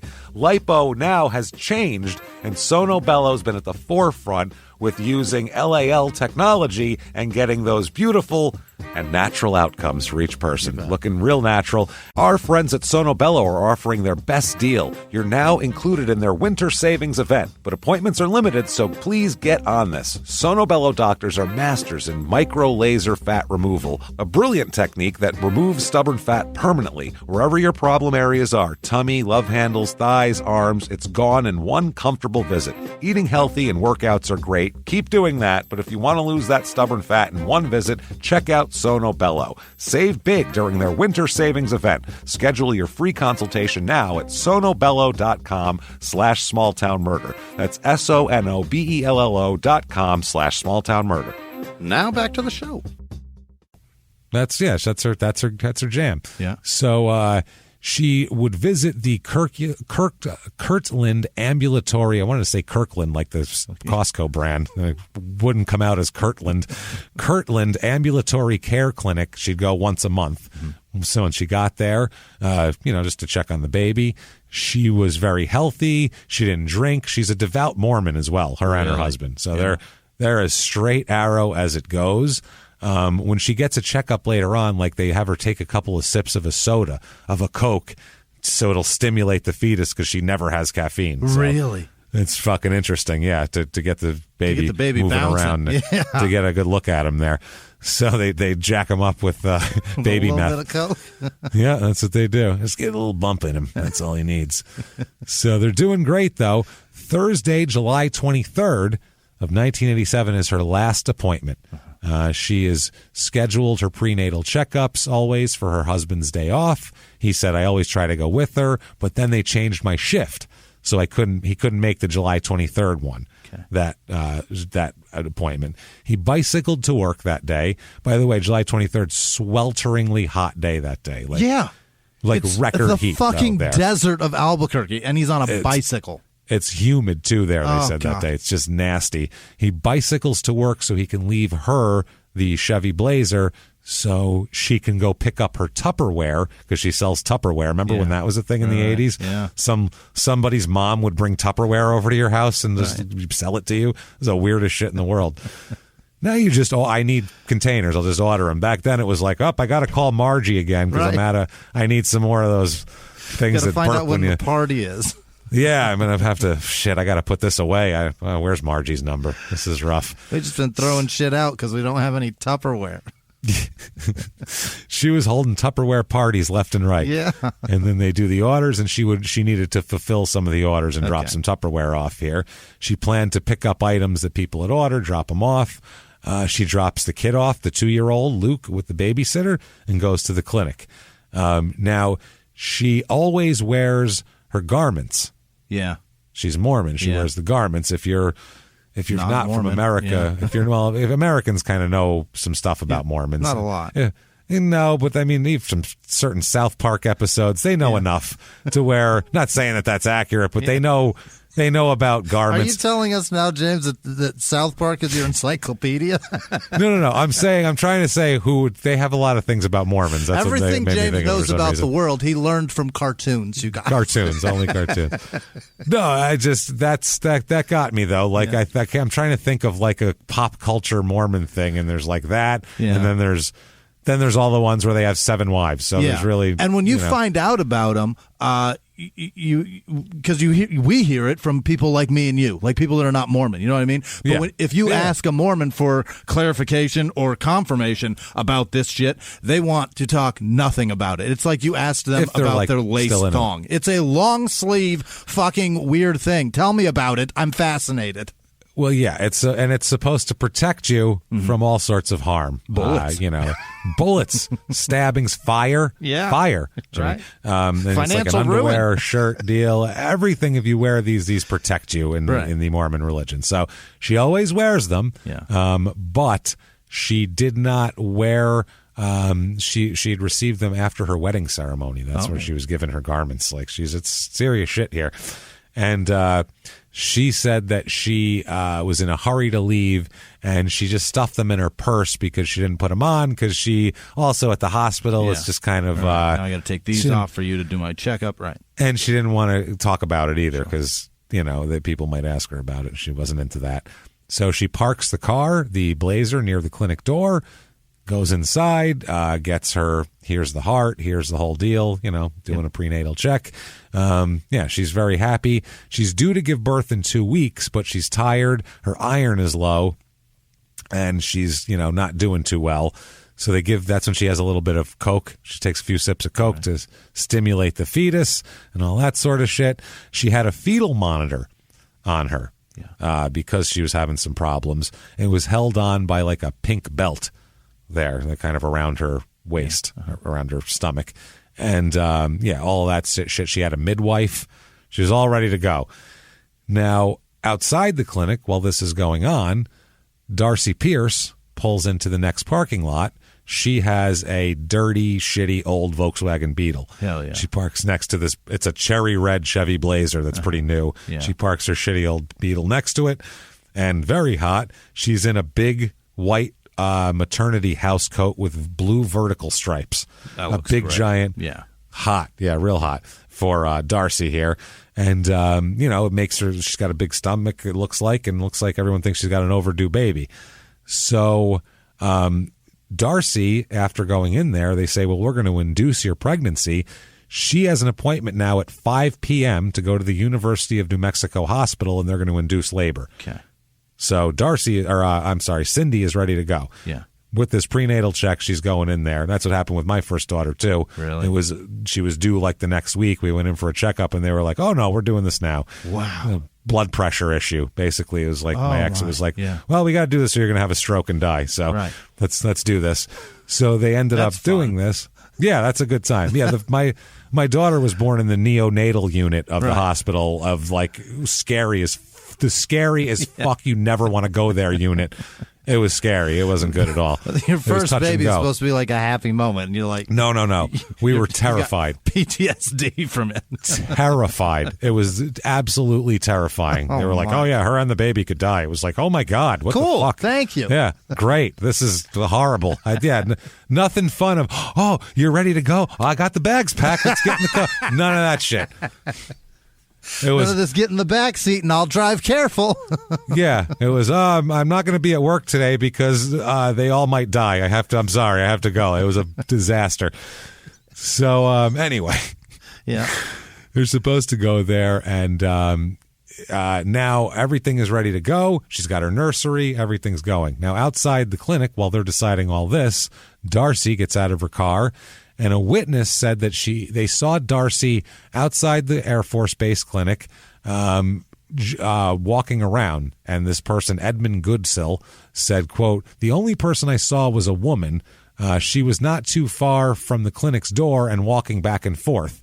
And he said that he noticed another woman said that she noticed a woman parked very close to my car, and it was a very hot day. I could not understand why she would not be inside in the air conditioning. Yeah. Why is she walking back and forth in the heat? So Darcy, Darcy knows she's not pregnant, but she's got to, basically her baby's due in the next week, so she's got to come up with a baby. Yeah, she's because due. Her in husband the next thinks 8 there's weeks a baby. Ago. Yeah, she's due in the next 6 months ago. Right. Never mind, or 5 months ago. So Cindy was going next week for it. Darcy has an inducement scheduled. So Darcy has gotten to the point of scheduling an inducement. Okay. So it's 2:00 in the afternoon. By 5 p.m., she's got to have either a baby or be in the hospital ready to have a baby that she doesn't have in her. So this is a problem at this point. So she's over there eating food. I'm gonna have a food baby at least. Something. Eating tacos. So 23-year-old Cindy Ray at this point walks out of the clinic here, and we'll get back to what happens to her in a second. Now, a little while later, her husband gets off of work at 3:30. He walks to the clinic in the heat, and to see if Cindy was still there, and the Blazer still in the parking lot. So he went in and said, oh, where's my wife? And a nurse told him, quote, you just missed her. She just left not 5 minutes ago. So he looked all around the building, thought maybe she ran into somebody she knew. Yeah. Whatever, but couldn't find her. No one knew where she was. They all said she left. So he went to the truck, and he was like, okay. And so he He left and he went and walked and picked up his son Luke from the babysitter and went home. And he said, quote, "It didn't make any sense, but he's an Air Force police officer, by the way. So like he's an MP here. Or I don't know what they're called in the Air Force. Is he still an MP? It's got to be an MP, right? It's still just military police. Someone will tell us. Don't worry. What are they, Sky Cops? Is that what they are? Maybe. Yeah, that's what you are. Cloud Cops. Cloud Force. That's what you want to be called. Cloud Force. We're here to investigate." He said, but I was a trained police officer, and I went through all the logical things at first. After a while, the options started making less and less sense, but they were all I had. Why would his 8.5-month pregnant wife, who's not moving around so well and iron deficient, go anywhere without her car on a hot day? Yeah. It just doesn't make any sense. She shouldn't be walking. So he said people thought she was still there, but she had just left. I couldn't have missed her by more than 5 minutes. So he waited 45 minutes before he did that. He picked up Luke, and he said afterward, quote, "I went back to the clinic. I looked everywhere. I went back to my own office to see if we had crossed paths and missed each other. It wasn't like her to disappear. She left the clinic between 2:30 and 3:30 p.m. Anyway, where is she? She is in the car with Darcy." Okay. In the bug? Darcy pulled a gun on her. Oh, God. And said, "Get in the car, sweetheart," and forced her into the Volkswagen Bug. Wow. So this first of all, she's 8.5 months pregnant, and I guarantee you that Bug has no air conditioning. None. Not a drop. So she's in this piece of shit Beetle in a 100-degree day driving through the desert with this lunatic. So they are a hot box, James. Yep. They drive east on the 40. And they drive all the way to 14 and turn off. And they turn off, go over a cattle grate, go over all of that shit, up a winding mountain road, all over this gravel, you name it. And desolate spot here. It's all juniper and pinyon and scrub oaks and all that shit. Yeah. It's desert shit. And they stop the car. And wow, this is crazy. So there's a guy named Theron Hartshorn. He's a stockroom supervisor at an Albuquerque wallboard company. Yeah. Whew, exciting. He leaves work, drives a Chevy pickup into the mountains, and he goes the same route as them onto a U.S. Forest Service lane where he was building a house. Yeah. This is before it's probably worth 20 times what he built it for now. Right. He's building a house. He lived it's about 15 minutes away from Tijeras, and he turns onto the road about 4 p.m., a quarter mile past the cattle guard. He said he sees an off-white Volkswagen in the road facing him with both doors open, which is obviously odd. He got out, and he got close to it, to one of the doors, and he said suddenly a woman popped out from the junipers on his left, like scared the shit out of him, popped out, and she was straightening out her dress and said, quote, "My friend and I need to be alone." So... He's like, said, good for you, girl. Exactly. He said, "I thought she was with a guy back there. I thought she was getting it on. They couldn't wait anymore. They pulled off the side of the road. Hey, more power to you." He didn't care. His response is, "Fine, I just need to get by. So if you can just move your car off the side of the road, you get fucking all you want. I got a house going up over here." So, You don't see why I hate New Mexico? That is not odd behavior. No, that's normal for people to fucking a juniper off the road. So my friend and I gotta be alone. All right, I just want to get by. Yeah, no. Okay. So several times, she said 3 or 4 times, "My friend and I need to be alone. My friend and I need to be alone." That's what she kept saying. Not in a different wording, same wording. He closed the door and drove by. And just, all I wanted you to do is close the door. Do whatever you want. Just closing your door, and I'm driving by. He said that, whatever. So he drives by, and as he drove by, he glanced back, and he saw there was another woman there lying on her back. So he went, "Oh, damn. Yeah. Look at that." Make a U-turn, have a gander. He saw the woman in the white dress going back toward her, and he said, "Oh, it's 2 women messing around." He was like, "Look at this shit." Like, damn. Like, well, whatever. Like, he drove away like, "I'm going to rent that later." It's I'm going to stop at the video store. Get me some female desert female on action, on each other vagina action right here. Those two are going to win Dirt Queen this year, that's for sure. Dirt Queen and Queen. Yeah. So this is the Manzano Mountains. While this is going on, right before he drove up, the women had struggled with each other. And problem is, Cindy's not much of a match for Darcy, even though Darcy's small. Cindy, if you're ready to give birth, you have no center of, like, you can't, you could be pushed over by the wind. Weeble wobble wobble, but they don't fall down. It's tough. Yeah. You don't have you're not meant to be fighting at that point in time. So Darcy ends up hitting Cindy in the head. They think with possibly a small rock to stun her. And then she pulls the elastic fetal monitoring belt off of her. The fetal monitor that's on her, pulls it off of her, wraps it around Cindy's neck, and strangles her till she passes out with her own fetal monitor. Wow. She passes out. This is all before the man got here. At this point, she drags Darcy's unconscious self off the road through some tall grass and into the juniper trees. That's when the guy came up and drove up, because that's why the doors were open, because they were struggling. She didn't get a chance to go back there. Right. So she ends up going back there, and she's going back into there after he drives away.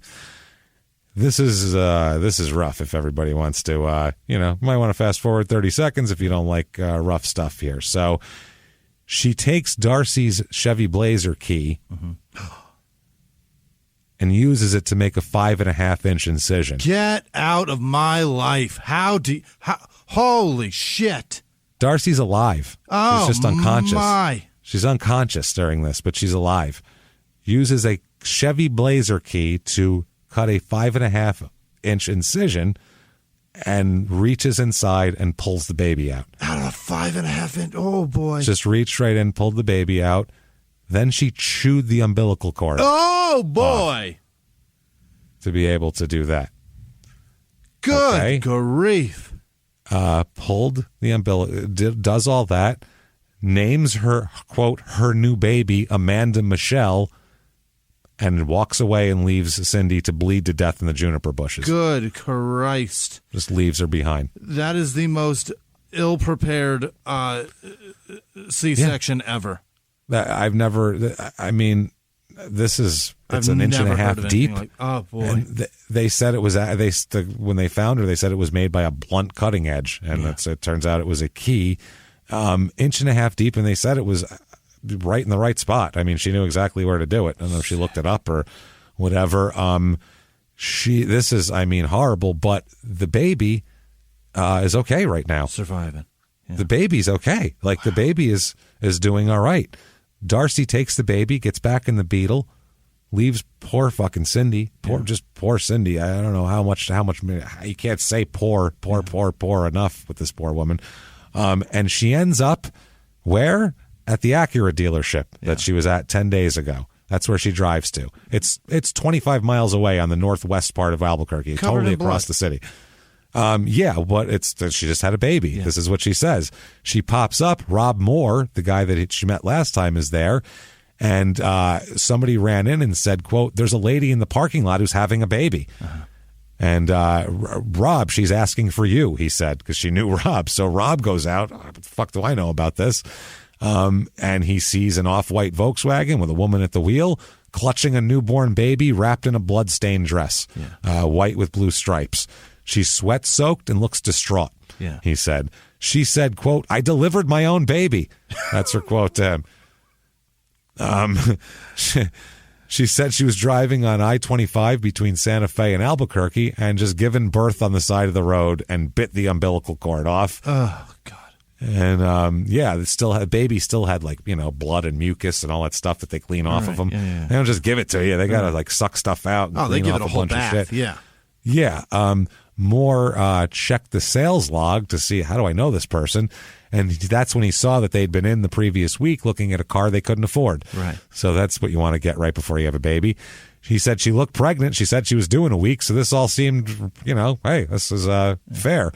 He kneels down by her door to keep her company.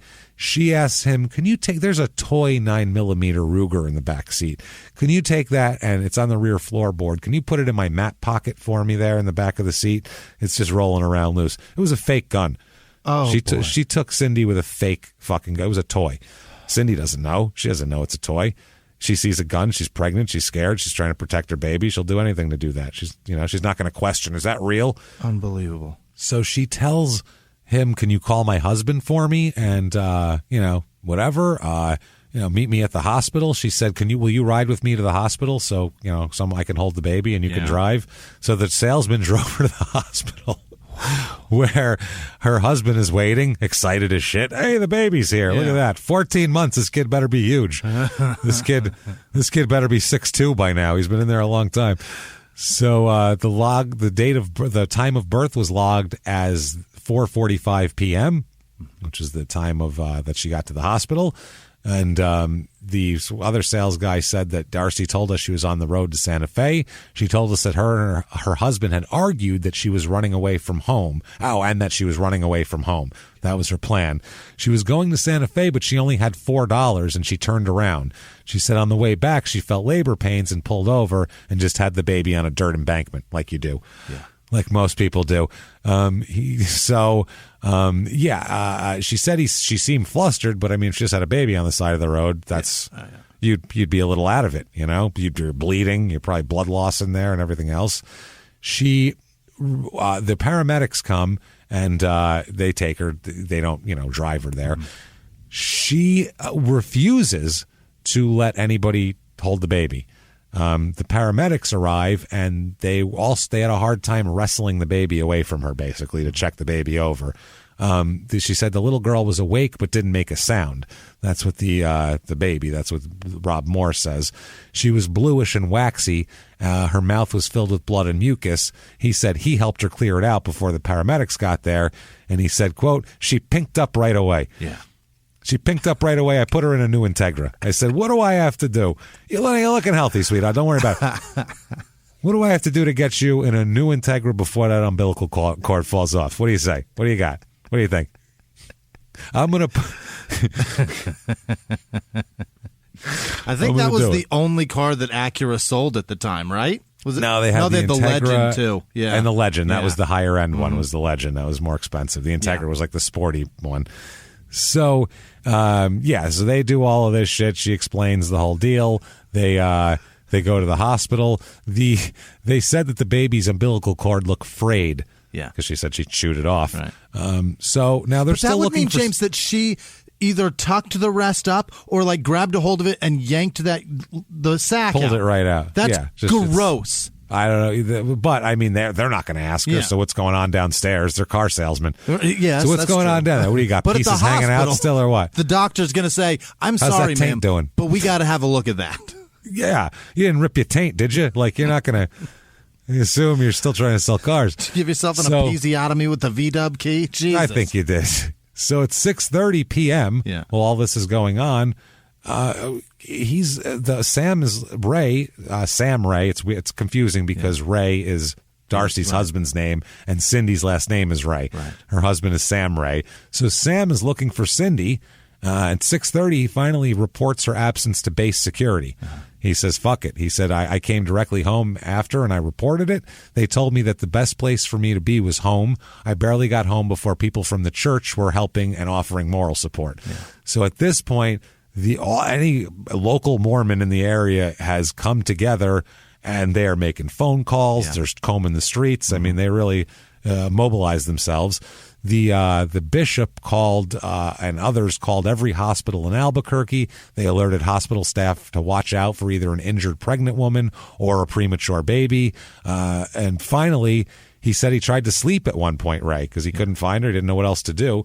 He said, I was worried about Luke, that's the 2-year-old, that little guy back there. He said, so I tried to get some sleep around midnight. I slept on and off about 4 hours. I kept worrying about her, wondering where she was and whether she was suffering. So this is miserable. Boy. You're at home trying to care for a 2-year-old and make him, not scared or whatever. He's asking for mommy, and he's like, I'd like mommy too to come home. He said, I wondered whether she was suffering, whether the people who had her were torturing her. Jesus, that's a horrible thought to have. Lord.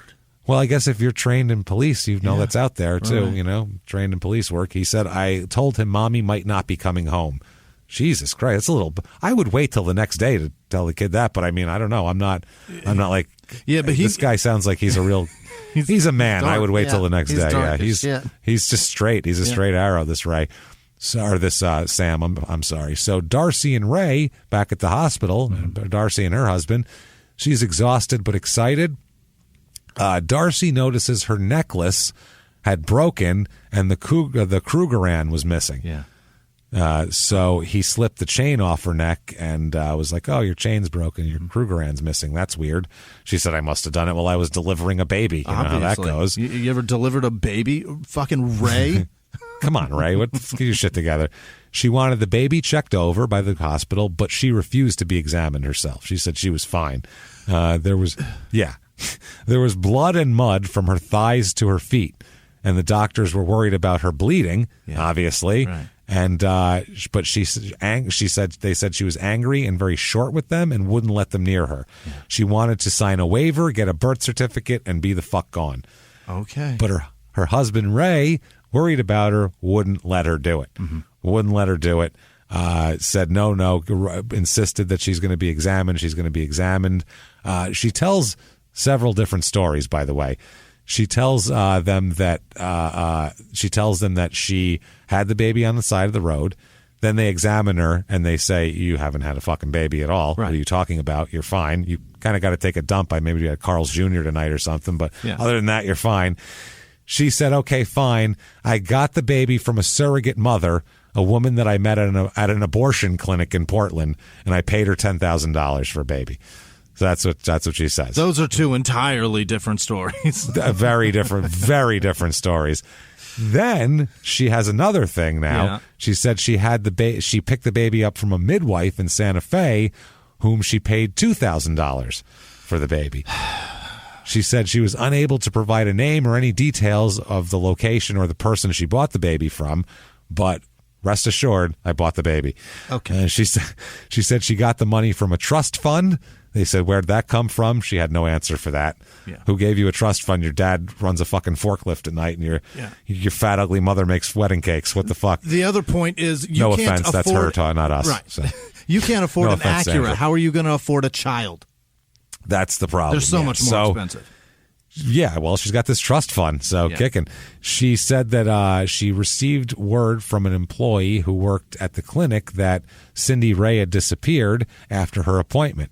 And a third-year resident and obstetrician. Lobsters? What? Lobster rolls? Lobstertricians? Oh, God. Is that a lobster doctor? Obstetrician. How do you say that? Obstetrician. Obstetrics. Obstetrician.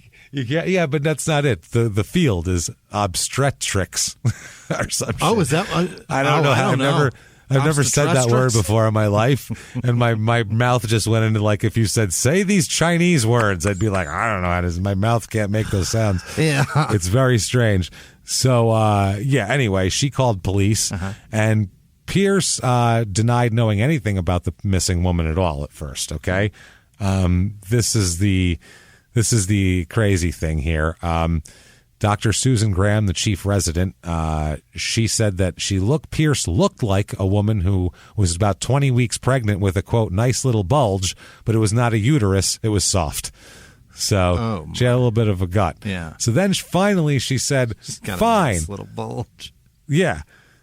Finally, she said, "I lied because I didn't want my husband to know the baby wasn't his and that I bought it. I wanted him to think that he had a baby and that it was his baby, not a baby that I bought."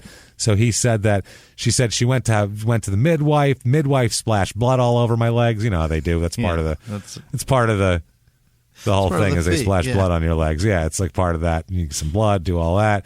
10,000, you get blood and a baby. And they were like, wouldn't the midwife at least clamp the umbilical cord and like do it properly? Like they would know how to do that. They wouldn't gnaw it off with their teeth probably. So at 1 a.m., finally, this doctor locks the nursery and calls the police. She doesn't believe shit about this.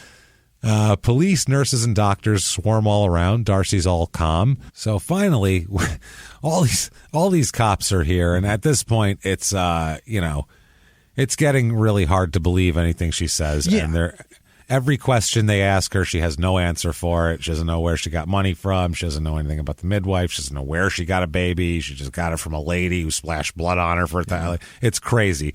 So finally, while all this is going on, by the way, they're still looking for Cindy. The husband's looking for Cindy. He's calling everybody she sold Tupperware to. the Tupperware manager is calling everybody that he has on the phone tree that she might know her. He says, quote, one of the ladies, this is her husband, Sam, one of the ladies she talked to said she had seen a lady come into a hospital with a baby that wasn't hers. It was the first time I figured out what had happened. I was a cop. I could understand why a person would want to kidnap someone, but until then I couldn't understand why they would want to kidnap a pregnant woman. Yep. And then he understood. Oh, they were stealing the baby. Now I get it. So back at the hospital, the big crack came with Elizabeth Kohler. She's the nurse that's in that car in the beginning of the story. Yeah. She is the charge nurse in the labor and delivery area after 11 p.m. She walked Darcy to the nursery to look at the baby when she first got there, and then later on, she was confronting her basically, and Darcy said to her, quote, you know how powerful the mind can be. People can fake pregnancies, which was a weird thing. Then they asked her, do you know Cindy Ray? And she said, no, I have no friends in town. And they said to her, the mother of this baby may be out there somewhere and need our help. And she said, I'm sorry that this Cindy Ray is missing, but I know nothing. Okay. That's her answer. So at 3:30 p.m., 3:30 a.m., finally the cops and the hospital staff went to Ray Pierce, because they don't know if he's in on this or what. Like, they don't know shit.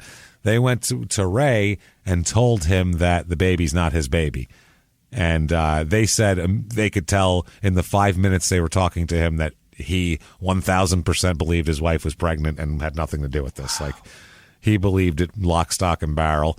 Finally, at 7:30 a.m., Darcy's been awake most of the night.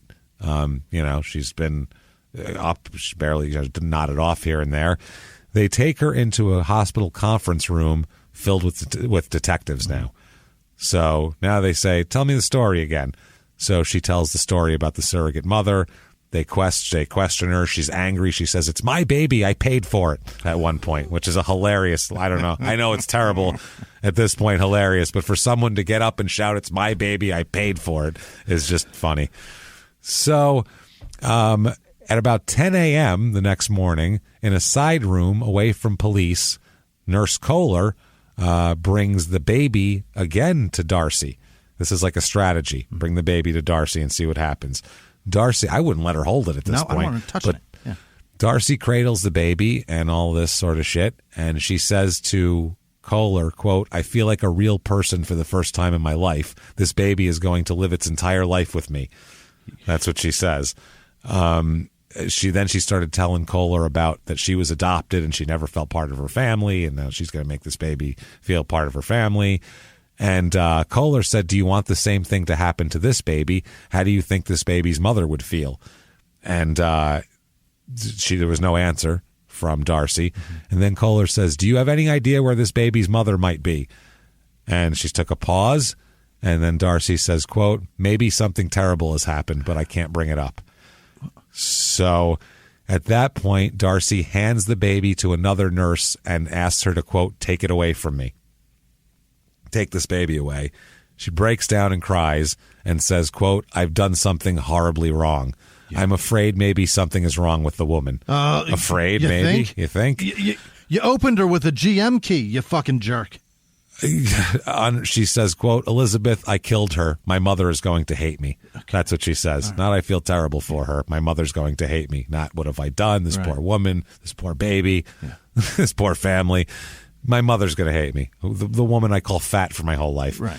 So it's at this point they hop in the car because she's got where it is, where poor Cindy would be is she can't describe that. Right. So they hop in the car. Albuquerque officer, Air Force officer, Nurse Kohler, right, to be able to give medical attention if necessary, and finally Darcy. So leads them there about 10 a.m.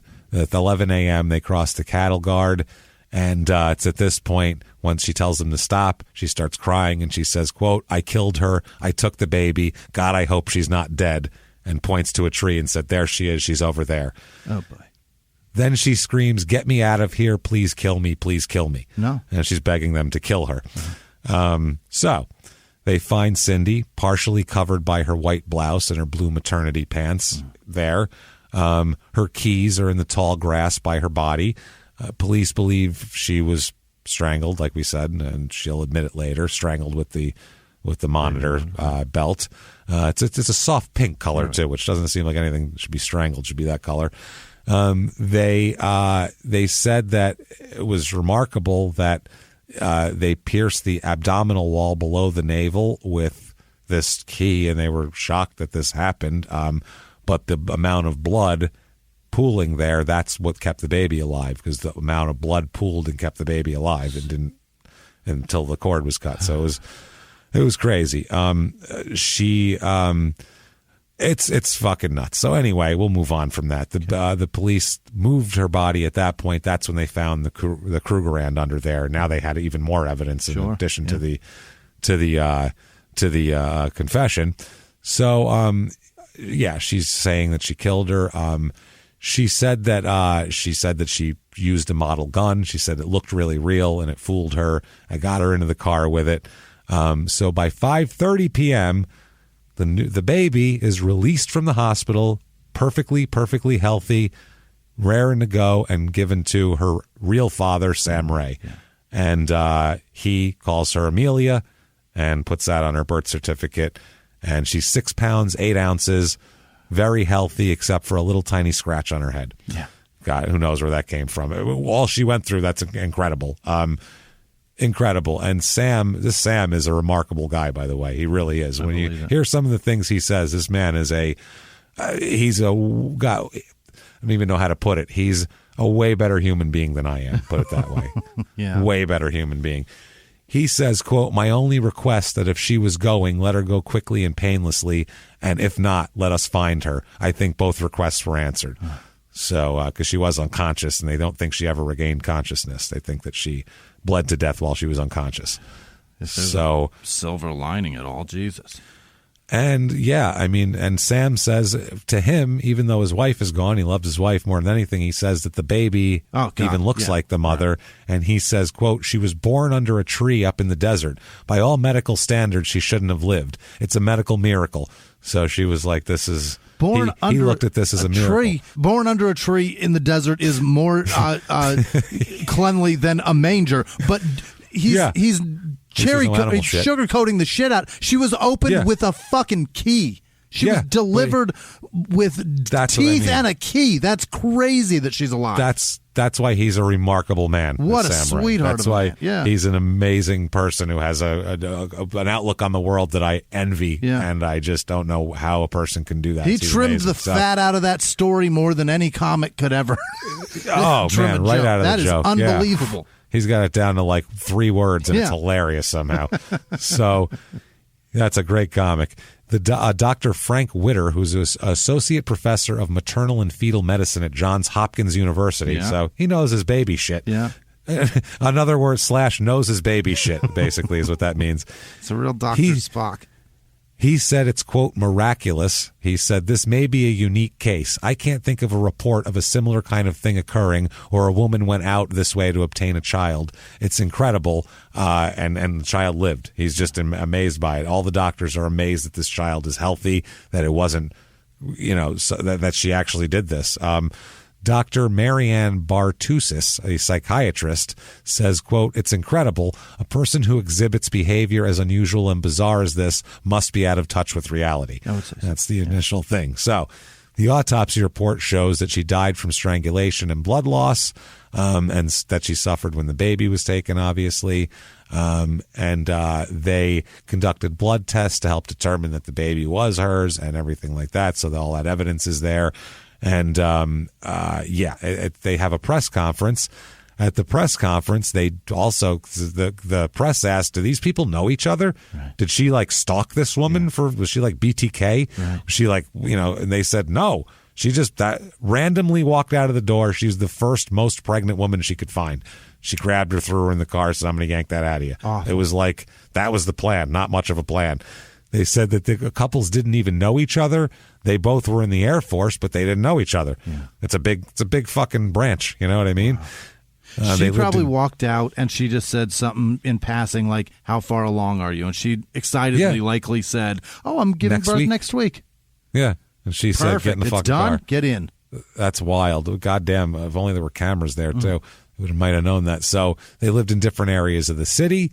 The old landlord, Mrs. Stockton, they talked to her again. Yeah. She said, I just can't feature her doing something like that. If I could see Darcy, I'd just like to put my arms around her. Her throat. I assume in a hug, not a strangle. I'd like to do it too, but in a different way. But she's got her own problems, though. Sure. She said, so the question is, was she ever pregnant? Was she pregnant the first time when she miscarried? Yeah. Her husband, Ray, said, I love my wife and I don't want to say anything that might hurt her. But then later on, they said that she actually was.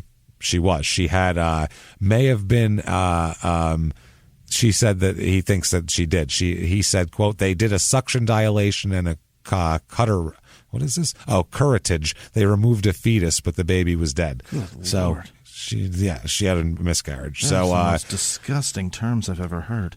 That did not sound good. That was from a layman. It was just a guy said that. Some dude in the Air Force said that. He said, I married her because I love her. I don't think anyone marries someone who has a crime inside them. Like, for that. I know that's a weird way of putting it. So why is the question? Why would you do this?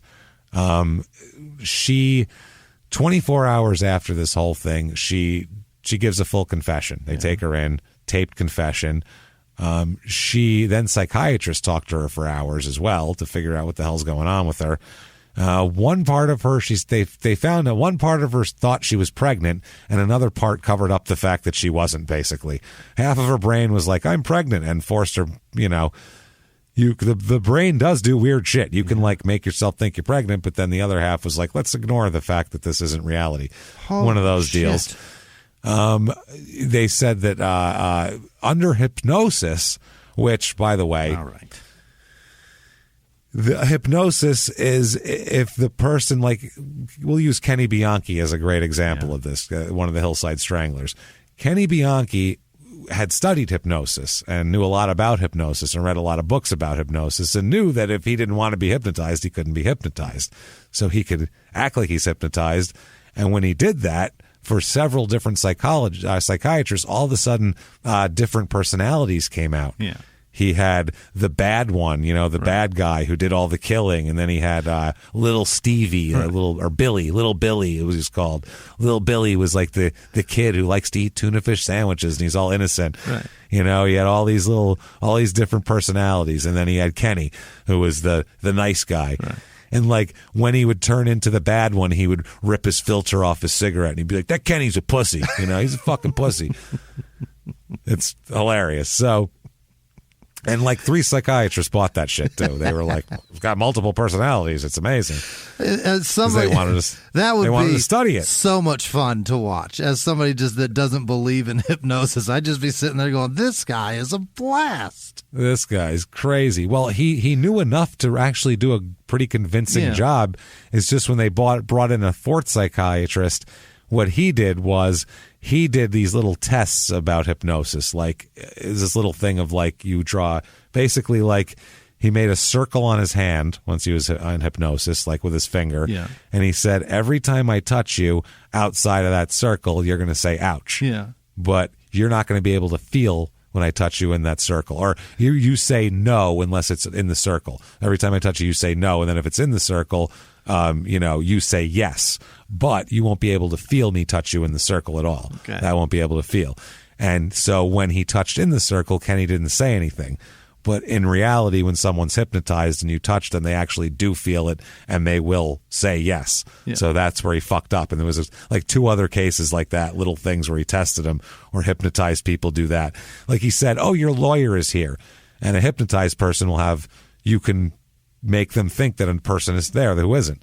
You know what I mean? Right. So he did, but he got up and walked over to him and pretended like he shook his hand. And he said, never does a hypnotized person ever try to make physical contact with an imaginary person. Yeah. That's never happened before. He goes, so that's bullshit. He didn't know what he was doing. So there's ways to tell. Under hypnosis, Darcy said she brought up another part of her, she said, called, quote, the dark one. Yeah. Called the dark. Now, if anybody was going to be a paranoid schizophrenic with multiple personalities, she's the stew. Sure. This is what, like if you look at Sybil, like abuse, neglect, sexual abuse. Like that's what makes that. So it would be there, but she doesn't have that as the problem. She's just out of her mind. So she's an angry woman is what she is. She's angry about what she wants is an ideal perfect lifestyle and perfect life, and she just didn't have it, and she's furious about it. And she was only 19. Like she had time. You know what I mean? Like you don't have to do that. You could have had that. It could have been. You might not have happened until you were 33. Who knows? But you know what? That's life. So the psychiatrist at Case Western University who specializes in reproductive biology. A psychiatrist who specializes in reproductive biology. Oh, I guess that would make sense for genetics for that. Right. So she says that the facts of the case suggest that Pierce may have suffered from postpartum psychosis and false pregnancy from the miscarriage. Okay. She says, quote, "It's a fascinating case. This woman sounds psychotic following a traumatic pregnancy. She lost touch with reality." Another doctor said, quote, "It's extremely bizarre, but postpartum psychosis is well known. There's no reason to believe this couldn't occur after the termination of a pregnancy." They said, milder forms of postpartum emotional disorders, and this is in 1988, they're saying this, so, now it might be different. They said occur in about 20% of women who've had normal pregnancies. For some reason, the depression or other psychiatric disturbances may be severe sometimes, and some mentally healthy women quote, so much want to be pregnant that their psychology changes, their abdomen enlarges, and their breasts enlarge, and they may even secrete milk. Wow. It's called false pregnancy. Your brain can actually make your body go into having a baby mode with no baby in there. It's a thing. Yeah, it's a fake pregnancy that your body made up, not you. Yeah, wow. Yeah. Your brain made it up, and your body is following your brain's lead because your brain is signaling it. That's how much you believe it. Lactating. Isn't that fucking crazy? That is crazy. Women are amazing. Yeah. They said that only after doctors take ultrasound pictures of the uterus and find it empty do the women usually snap out of it. Okay. And they'll admit what they did, and they'll say they're not pregnant, and they'll understand they're not pregnant, and then they'll get some treatment and, whatever. But to a lot of women, that comes as a great shock, said this doctor. They can't believe that they're not pregnant. They really thought they were. Yeah. They said about 2 or 3 of the 3,000 women who come to Johns Hopkins each year to give birth turn out to have false pregnancies. Yeah. So it's the low percentage, but it happens. It's rare, but it's not that rare, he says. 2-3 a year is plenty. It is. That's only in that hospital. Right. So other hospitals... quote, women who strongly believe enough that they're pregnant can suppress the production of the pituitary hormones needed for menstruation and ovulation. They make their period stop and everything. They produce increased amounts of another hormone, prolactin, which helps stimulate the secretion of breast milk. Many women who believe they're pregnant actually produce milk, and they're capable of producing milk in adoptive mothers. They said, and that sort of shit. If an infant's life depends on it, a woman's body might kick into that instinctually. Their brain will make milk come out of their tits out of nowhere. That's crazy. Yeah. That's great. Stop acting like we're all fancy. Yeah. We have all these. We are fucking mammals, man. Literally, like, oh, that baby's dying. There we go. I got some milk coming out. Like that's animal behavior right there. That's wild exactly what that is. So what we are. That's what we are. A bunch of wild animals. Vaccinated wild animals. That's it, man. Housebroken wild ass animals. Fuck. So Darcy's in jail. Mm-hmm. And as you can imagine, Darcy doesn't like jail. She's probably not the most fun. No. She said on her first day in jail, she thought the guards didn't trust her or like her. Yeah, no. Her lawyer says. People are going to have some judgment. Cut a pregnant woman's abdomen open and pulled a baby out. That's with fucked a up behavior. car key. With a car, yeah, not even a goddamn pocket knife. You opened a baby locker with a key. That's nuts. That's messed up. They said no sheets, no blankets, no towels, no toilet paper. They didn't give her anything.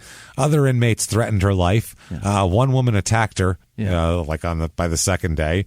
She told her attorney that she was scared, and they said no one knows how to deal with her. They're not sure what she's about, is what the lawyer said. They just don't get who she is, and they just want to kill her. Yeah. So the district attorney... He says, quote, I think, this is the public defender talking. I think there's something sacred in the public mind about pregnancy, the biological magic in a woman. Disturb it and you violate a dark taboo. Yeah. Well, that and coupled with the fact that that's one of the most vulnerable people on the planet. That's the 8.5-month pregnant woman. Right. Everyone wants to protect that. Yeah. Protect that. Well, that'd be like a 90-year-old person. And you want to protect them. They're fragile and vulnerable. Anything that you do to her, you have doubled your victims too already. Because that kid's ready to come out. That's crazy. The district attorney said, quote, "I believe the evidence in this case supports the death penalty. We're not a small town here. We have smog, rush hour traffic, and murders all over the place." I don't know why. Were you bragging? Right. Are you fucking bragging? Darcy's attorneys say her defense may be insanity. One attorney says, "I'm not sure she knows what happened or why it happened. She's a very frightened 19-year-old. They said she sits there and just waits to go to court, basically. Okay. Now, Sam Ray, Cindy's husband, he basically gets Amelia at the hospital, goes home, and then moves back with his family in Utah. Mm-hmm. He leaves the area, as you would definitely want the fuck out of there. I can remember anything about this place. Yep, he's going to join the Air National Guard and study secondary education at BYU. And he delivers this statement to the public before leaving the area. "A very unfortunate chain of events has left 2 children motherless and a husband longing for his wife. This catastrophe will affect their lives for many years. Even though this situation has long-lasting effects, we want to express our feelings for the other parties involved. We wish to say that we feel sympathy for women who cannot have children of their own." Yeah. That's that guy's statement. Wow. That's holy shit. That dude is like, he's like what Jesus is like in like good stories Truly, about Jesus. yeah. You know what I mean? Like that's like, whatever the term, but that's being very Christ-like there. You know what I'm saying? The way what a Christian would say. He's definitely shooting He's his turning shot the other cheek for being a saint, for sainthood. Empathy, sympathy. I mean, fuck, man, that's crazy. It's a miracle if I've ever heard one. Wow, man, that guy is something else. Either wow, that or he just wrote his own personal ad. Yeah, well, he picks up the pieces. Yeah. Good for him. The trial is going to come up, and she is charged with child abuse, which obviously, kidnapping, and first-degree murder. Mm-hmm. Quite a bit. She pleads not guilty by reason of insanity. Mm-hmm. So that's how that works. Now, first up, this is mainly just psychiatrists. There's no doubt what happened. Right. There's no like, oh, we're going to bring in a big surprise witness, and oh, now the facts are straight. She said what she did, everything like that. They come on. Now, one is Susan Brayfield Cave, who we talked about.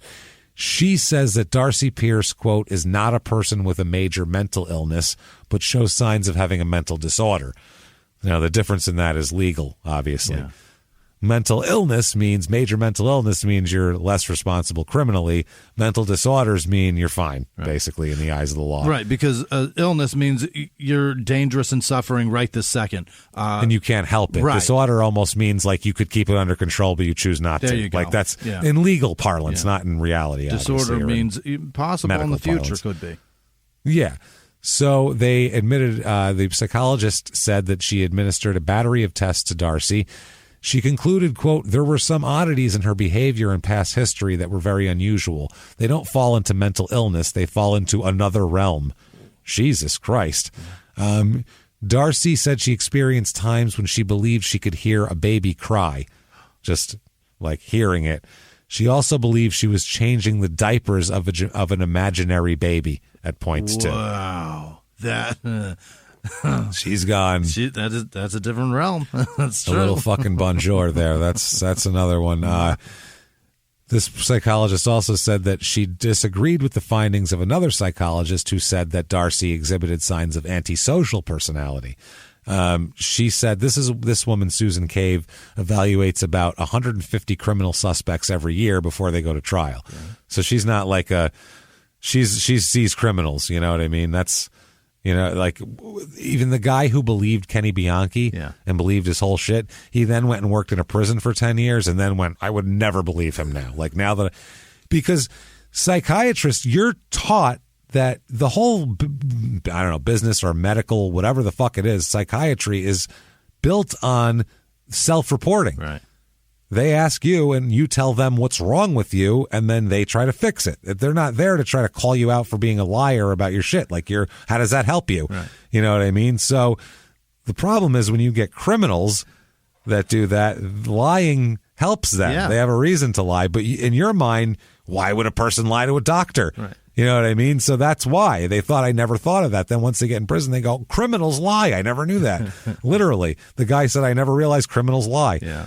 That's what I found. So anyway, she said that, quote, Darcy Pierce was without a doubt one of the most disturbed people I've ever seen.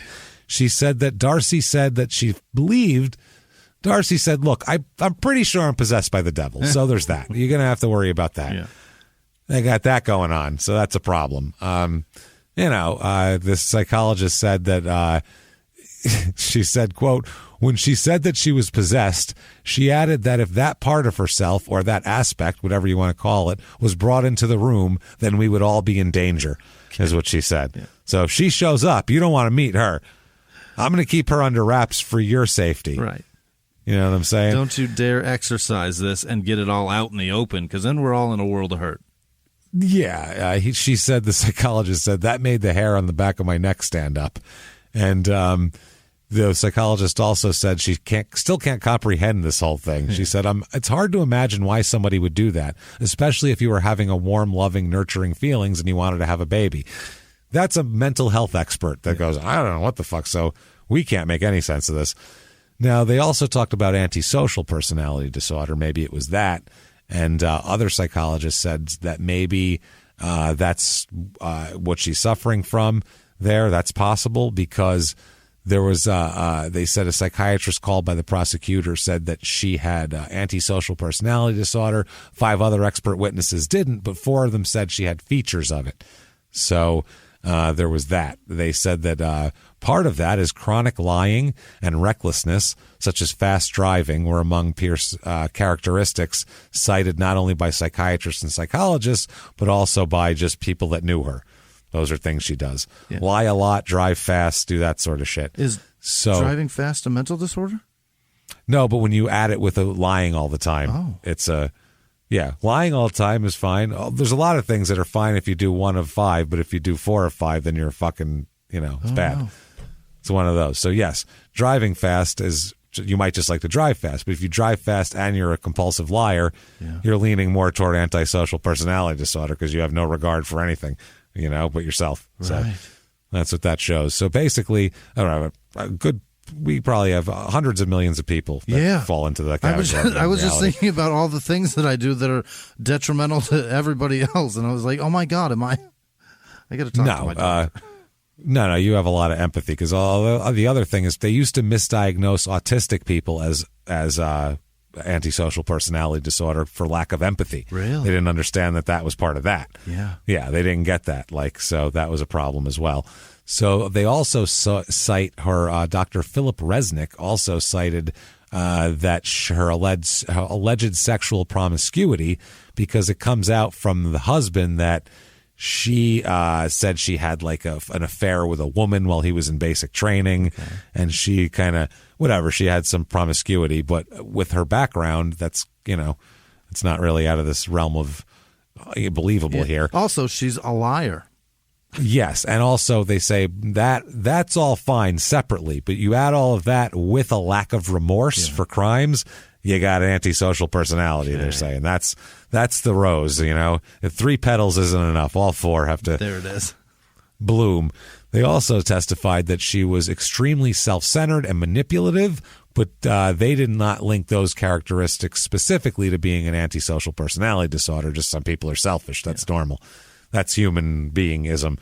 So the only real question is fucking mentally ill or not mentally ill. What's the problem here? Guilty or not guilty? So the verdict comes down March 29th, 1988, and she is found guilty and mentally ill. Oh! So they got her the worst possible thing. It's not that you're crazy and not guilty because of it. You're guilty, very guilty, and also very crazy. Bye. Have a good one. What are they going to do with her now? She's going to prison. Yeah. That's it. Prison. She doesn't. That's the difference. Is guilty but mentally ill means that now she's going to prison, but they'll give her therapy. She'll go to a psychiatrist in prison every day. She's got that designation or whatever that she has to do that sort of thing. Right. But she's going to go to prison still. Now, when told of all this, Sam Ray, wow, this is crazy. I'll give you the sentencing finally. Sentencing you, ma'am, may fuck off, life in prison. With, without? With. Yeah. But still life. And, so Sam Ray at this point, and he's had a year to soak this in almost. Sure. It's been about 10 months. He says that he claims no bitterness toward Darcy. Oh, my God. He says, quote, I feel sorry for her. I feel sympathy for women who cannot have children of their own. One of my best friends couldn't have babies. It's a really hard thing. Yeah. Then they said that he said that he's been assured that he'll be informed if she ever becomes eligible for parole. Yeah. And he says, quote, I don't really worry about it. I want to be notified if she's ever released, but I don't worry about it. Jeez. This guy is just a fucking saint. So, her defense attorney after this whole thing was like blown away. Yeah. He says, quote, I don't doubt anything now. I guess that's how it changed me. Maybe the devil does exist. Maybe God does exist. It was clearly a supernatural experience. Like, I don't even fucking know who I am anymore. That's the trial that I just went through. That's how crazy this case was. It made a defense attorney go, I might believe in God, or I might not, or I might believe in the devil now, but black is white, up is down. Yeah. I don't know what the fuck is happening. I traded in my Blazer because I don't want to carry around those dangerous keys. That damn key, and I know what that Blazer key is too. I know what it looks like. Square top. Yeah, I know exactly. Yeah. That's a dangerous key. I know what it looks like. It is. Those GM keys are fucking. Yeah. They have they're pointy at the end. All of that. And the square at the top is coated in rubber, and you can grip the shit out of that. And it's like the key teeth are like it's like a fucking saw. Ones. Yeah, the old ones weren't coated in rubber though. I don't. Yeah, the top. The old 80s to like 93 around there. So, by the 80s. Top was the black square rubber piece. Yeah. And it only had one side was serrated and the top was flat. You know what I mean? So it was like a tiny little saw. They have, and all I remember is square as ignition and circle as doors. Yeah.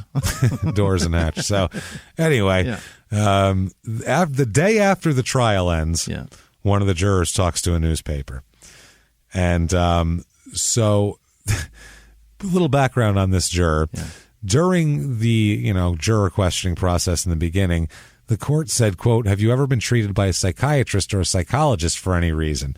He said, not that I remember, Your Honor, not that I can remember. And then he said, at one time, I had kind of a dizzy spell and they thought that I needed a psychiatrist. And finally, a doctor got a hold of me and took care of me, so I didn't have to have a psychiatrist. Okay. So the day after the verdict came out, he's in the newspaper and he says, quote, I was mentally sick. It caused me to go berserk at 12 or 13. This is a much different story than I was a little dizzy. Yeah. I was feeling a little off and fluish. You know what I mean? I've never mixed up dizzy with being straight up berserk, James. Berserk. He said, quote, I had to go to a hospital for a year. He was institutionalized for a year. That's more than a little dizzy. He said that's why it was so easy to judge her case. I've seen people who were 10 times worse than she was go into mental hospitals and be cured. Cured. That's what he said. Cured. Mm-hmm. So based on this statement in the newspaper, Darcy files a motion for a new trial that this juror lied about his background and blah, blah, blah, and all this sort of shit. So at a hearing on the motion, that juror has to testify. And he testifies that, this isn't funny, but it's funny, his father hit him on the head with a board when he was young, and that traumatizing event caused him to be unable to talk and was not like Stevie, beat the speech out of him in the Stevie documentary, and resulted in him being hospitalized for depression. It's called and a head injury. It's called probably. Brain damage, sir. Brain damage. Yeah, he's a little depressed from having brain damage. It's tough when that happens. So he said, when asked if the person who helped him in the hospital had been a psychiatrist, he said, no, because they was not dealing with my mind. They was dealing with my speech because I knew what was wrong. Mm-hmm. Okay, which that's not how that works. He also said that it was not a medical treatment that healed him also from the state. He said it was, quote, a beautiful experience in which the Lord Jesus Christ, the living God, healed me. That is the best experience I have ever received. Okay. So that's what he said in court, by the way, under oath. So he then denied telling the newspaper reporter that he'd been mentally sick or had gone berserk, and he testified at that point that, quote, he could see the devil in Darcy Pierce. Yeah. This fucking guy, I want him to be, like, I don't care where they put Darcy at this point. I'm worried about this guy walking around. He continued, I saw her in the right way. I saw her in witchcraft. I saw her in rebelliousness. I saw her murder. I saw all these things because I'm a spiritual man. Oh, my God. This guy's out of his mind. He's fucking hallucinating and shit. What is happening right now? Yeah. This is fucking ridiculous, man. He is mad religious, though. I would say, this juror continued to maintain he's never been treated by a psychiatrist, and then he didn't falsely answer any questions. He's just had a beautiful experience with God. So Sam Ray, he was given a hardship discharge from the Air Force. If anybody deserves a hardship discharge, it's this guy. He's got a 2-year-old and an infant and a wife, bleeding to death in juniper bushes. Like, for the love of Christ, this guy's got a lot going on. If he doesn't qualify, who the fuck does? Yeah, who does? That's exactly right. He ends up in the next couple years, tries to put his life back together. He says, what's been hard for me is adjusting to a different way of life without the one that I had hoped to share my life with and had worked so hard to make our life the way we wanted it.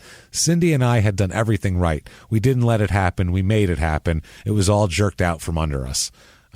But he moves on and gets remarried 2 years later. Yeah.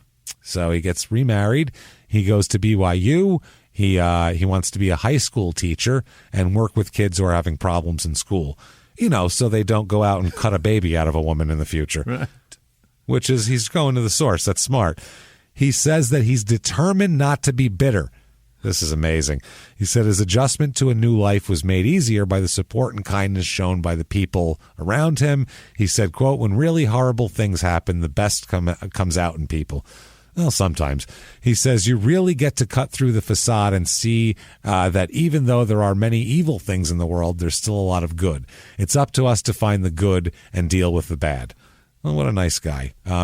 He says it was difficult trying to find the right way to tell his children what happened to his mother, to their mother. He says in a lot of ways, Luke came to think of his mother's disappearance was his sister's fault because the baby came at the same time the mother left. So in a kid's mind, that's cause and effect. You know what I mean? Yeah. So, baby here, mom gone. We traded the baby for mom. What the fuck? Yeah. So the kid ended up going to a child psychologist, and Ray concluded that the truth would be a less painful way of telling his son what happened to his mom. You might be right. Yeah, that's what the psychologist said to him, too. He said, quote, I told him that someone had hurt his mom so bad that she died because they wanted his sister so bad. Luke's been okay since then. I'm trying to be as open as I can. With my daughter, I'm trying to do it as naturally as I can. I think Luke will fill her in. I think it will be hard enough when Amelia realizes the magnitude of it. Building up to it will make it easier. So, holy shit. That's just nuts. fucking I wonder horrible here. I'd like to talk to Luke someday and find out what he remembers from it because I have leave this... Luke alone, by the way, everybody. Yeah, if you ever find you that guys guy, do don't it. bother him, please. We wouldn't bother him with this, but if I ran into him and he says, I'm that guy, I would like to know. I'd like to know, different. what do you... Because I remember things from my childhood that are all traumatic, and my earliest memories are traumatic shit.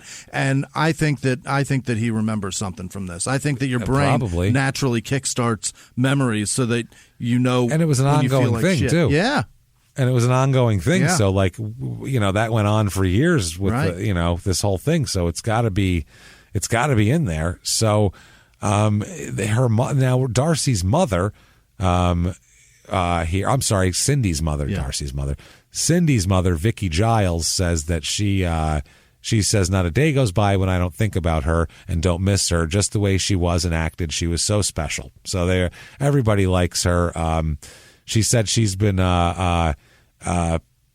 she's been having a hard time with the whole thing. She doesn't agree with the defense. She said that Pierce knew exactly what she was doing, and if she didn't, she wouldn't have been able to do what she did. Okay. Well, there you go. Mm-hmm. I don't want to see her let go. She'll end up doing the same thing to somebody else. She then says she took a life. I think she should be put to death. So she's taking the opposite tact of Sam. Yeah. Sam's like, you know what, I'm going to help some kids. She's like, I'll do that too, but right after I kill this bitch. Like, she's... Took a life, give a life, lady. Wow. Yeah, take a penny, leave a penny. Giles said that she has mixed feelings for Pierce. She does say this: in a way, I feel sorry for her. I blame her husband and her family more than anything else. They knew something was wrong, yet they didn't do anything. Wow. I don't think you can blame them. She put on a convincing act. Yeah. She was fucking lactating, man. Like, she's holding this shit against old Sam. She's wearing maternity clothes, telling him that she's going to doctor's appointments when he's at work. She's doing all this shit. He believed it, man. Like, Ray, I don't blame that guy at all. I mean, yeah, maybe he's a little dumb, but he's also a 20-year-old guy that might not know everything about the wonders of a woman's pregnant body. You know what I mean? He might not, maybe he should have said, I'll hang out with you and see how much you're farting in the next hour, and then I'll know if you're pregnant or not. Then he would have known. It's just she's mad. Well, you know what? And that's not even, that's Cindy's mom. Jesus. That's Cindy's mom. Yeah. Then Cindy's mom says, yet in a way, I hate her too. She took away something that she could never give back. And she says the baby's growing and getting cuter every day, though. So the next year, 1988, the DA gets a bunch of money for the witnesses. I guess there was a big thing of who's going to pay for these expert witnesses and all that shit. So they actually get a grant for it. 1988, Darcy loses an appeal for a new trial based on the juror. Yeah. Based on that juror lying or whatever and saying that she's the devil and all that shit. Now, this baby snatching shit does not happen a lot, by the way. It doesn't? From 1974 to 2011, there have been 22 fetal abductions, attempted fetal abductions, or alleged fetal abductions in the United States. I think I've heard 22. Every single one of them now. Because they're so fucking crazy. Yeah. It's the craziest shit you can possibly do. It's fucking insane. Yeah. But that's not a lot at all. No. We've had more serial killers than that. Oh, for sure. Like, more like real serious shit. There's John more Douglas serial killers. Serial killers. Yeah, there's more serial killers with nicknames than 22.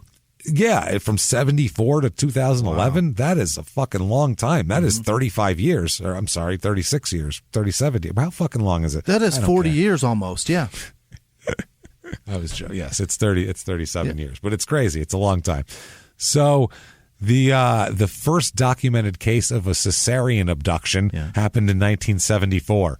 Really? It was a woman named Winifred Ransom attacked a woman named Margaret Sweeney and cut out the unborn child. Sweeney regained consciousness at that point, so the Ransom woman repeatedly beat her in the head with a hatchet and then shot her. Oh, my God. That's crazy. Then they ended up finding her. She buried Sweeney's body underneath her own kitchen floorboards at that point. Yeah. So then she confessed to her husband that she'd killed Sweeney, but she said it was to protect the baby for some reason. Okay. After 3 days, he decided to go to the police, and they found the hatchet and the body and all that sort of shit. And how afraid of his wife is he that he lasted 3 days with that information? Yeah, he was like, "This is crazy. I would last this is crazy. 3 minutes." Go. Yeah, I'd you be did like, "What the food?" It would take 3 minutes to soak in. I'm gonna go get some shit at the store that we can just relax and talk about this, and I would head straight the fuck to the police office. Well, she ended up being diagnosed with schizophrenia, and she was acquitted on the basis of insanity and sent for a very short period to a psychiatric hospital. She buried a woman in her floorboards, man. That's crazy. Wow. What? That's what happened. That's what happened. That was back then. That was before, that was in Sweden, too. So okay, did I say Sweden? No, it wasn't in Sweden. No. Her last name was Sweeney. Right. This happened in the States, man. This was absurd. Sweeney in Sweden. Okay. So another psychiatrist here said that he's an expert on child murder. That's a wonderful fucking specialty. Expert. He described the act of fetal theft as the maternal instinct gone wrong.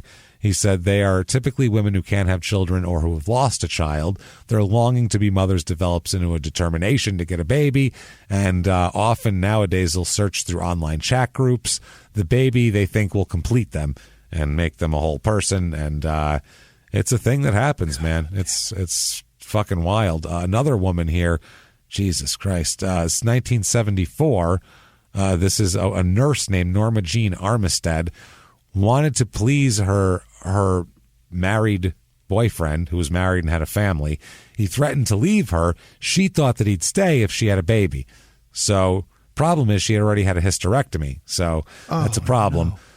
So she targeted a woman named Mary Childs, who came to the hospital where she worked to give birth. This woman, Armistead, drugged her, stole the infant, and then replaced it with a stillborn infant. Ew. She fucking did a swappily-do on an infant. With a dead baby. She was like, take your live baby, here's your dead baby, and fucking was like, oh no, your baby's dead, and then took her baby home. This is fucking crazy. She was a nurse and trusted, so no one questioned her.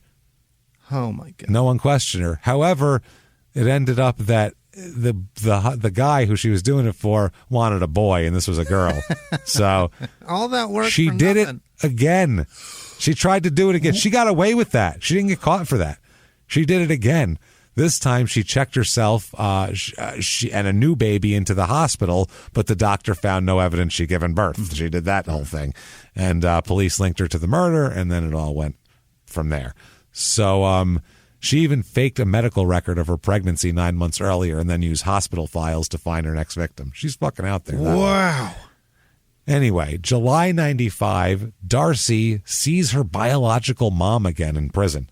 Uh-huh. She's not in there, but she comes to see her in July 1995, and she is in there, and they talk, and I guess, I don't know, whatever the fuck. So April 9th... She wanted to bring a cake with a file in it. With a file in it? Yeah, here you go. Hey, maybe we can be friends again? Here you go. I brought you... No, that's the cake is the adopted mother. Damn it. This is the real mother. Fuck, that would have been so perfect if it was the adopted mother. Just a really fancy cake with a file in it. Fuck. So now, April of 98, she's seeking a new trial again. Mm-hmm. This time, she's got a criminal law professor as her new attorney from the University of New Mexico Law School. And Barbara Bergman is her name, and she's real aggressive with this sort of shit. And she said she doesn't even blame the attorneys, but she said this is about 3 caring but overwhelmed trial attorneys that didn't give her the proper amount of, whatever. Right. Yeah. She also says that Pierce's genetic predisposition to schizophrenia would have made a difference if presented at trial. Uh-huh. She said there's a reasonable probability the outcome of that trial would have been different, which I don't think so. She cut a baby out with a car key. Those people were sending her to fucking prison no matter what she did. Yeah. She could have got up and took her clothes off and danced and put it doesn't matter. Yeah. They would have said she's fine. She's still going to jail. So they said that 2 defense and 2 prosecution expert witnesses in psychology all had excellent credentials, and that the 3 public defenders gave an incredibly detailed, exhaustive history of Pierce's trouble. This is the prosecution saying no need for this. They said that they even called her one attorney an intellectual standout. They even said what? So. They were like, is that an her idiot? Her lawyers were great. No, he's standout. He's great. Oh, stand I guess out. He could stand out. I thought you said stand down. I was like, wait, what? No, he's a certified idiot. Check his driver's license. So, fuck, man. They also said that she was examined by 6 different psychological experts before trial, and, quote, no one assumed she had a normal genetic history. Pierce lies frequently, lies well, and lies to her own advantage. That is still the case. That's what the prosecutor says that in rebuttal. Yeah. So, they bring up the juror again, and they bring that up specifically on a way that to say that her attorneys were incompetent for not putting all that together with that whole thing. Sure. So, I want to get back to him for 1 second. He said that he'd seen people. They asked him, did you say that you'd seen people who were 10 times worse than her being in a mental hospital and cured? And he said, right. And they said, did you say that to him? And he said, yes. And they said, you stated that you've seen people far more crazy than Darcy Pierce, far more insane than her that get cured. And he says, yes, I have. Yes, I have. And they have received shock treatments, and they are well. They have already gotten over it and died. And I have seen them in my lifetime. Yes. And they said, okay, again, They said, did you tell him that you had that you personally had electric shock therapy? And he said, no, I didn't tell him that. I told him that I'd seen people who had electric shock therapy treatments that were 10 times worse than Darcy Pierce, and she'd be fine. So then they said, he said, I asked, do you think she could be cured? And he said, yes, I've seen people 10 times worse. He's like, that was the conversation. What the fuck? Okay. This is ridiculous. So they said also the ineffective assistance of counsel, like we said, that they didn't get deep enough into her mental state.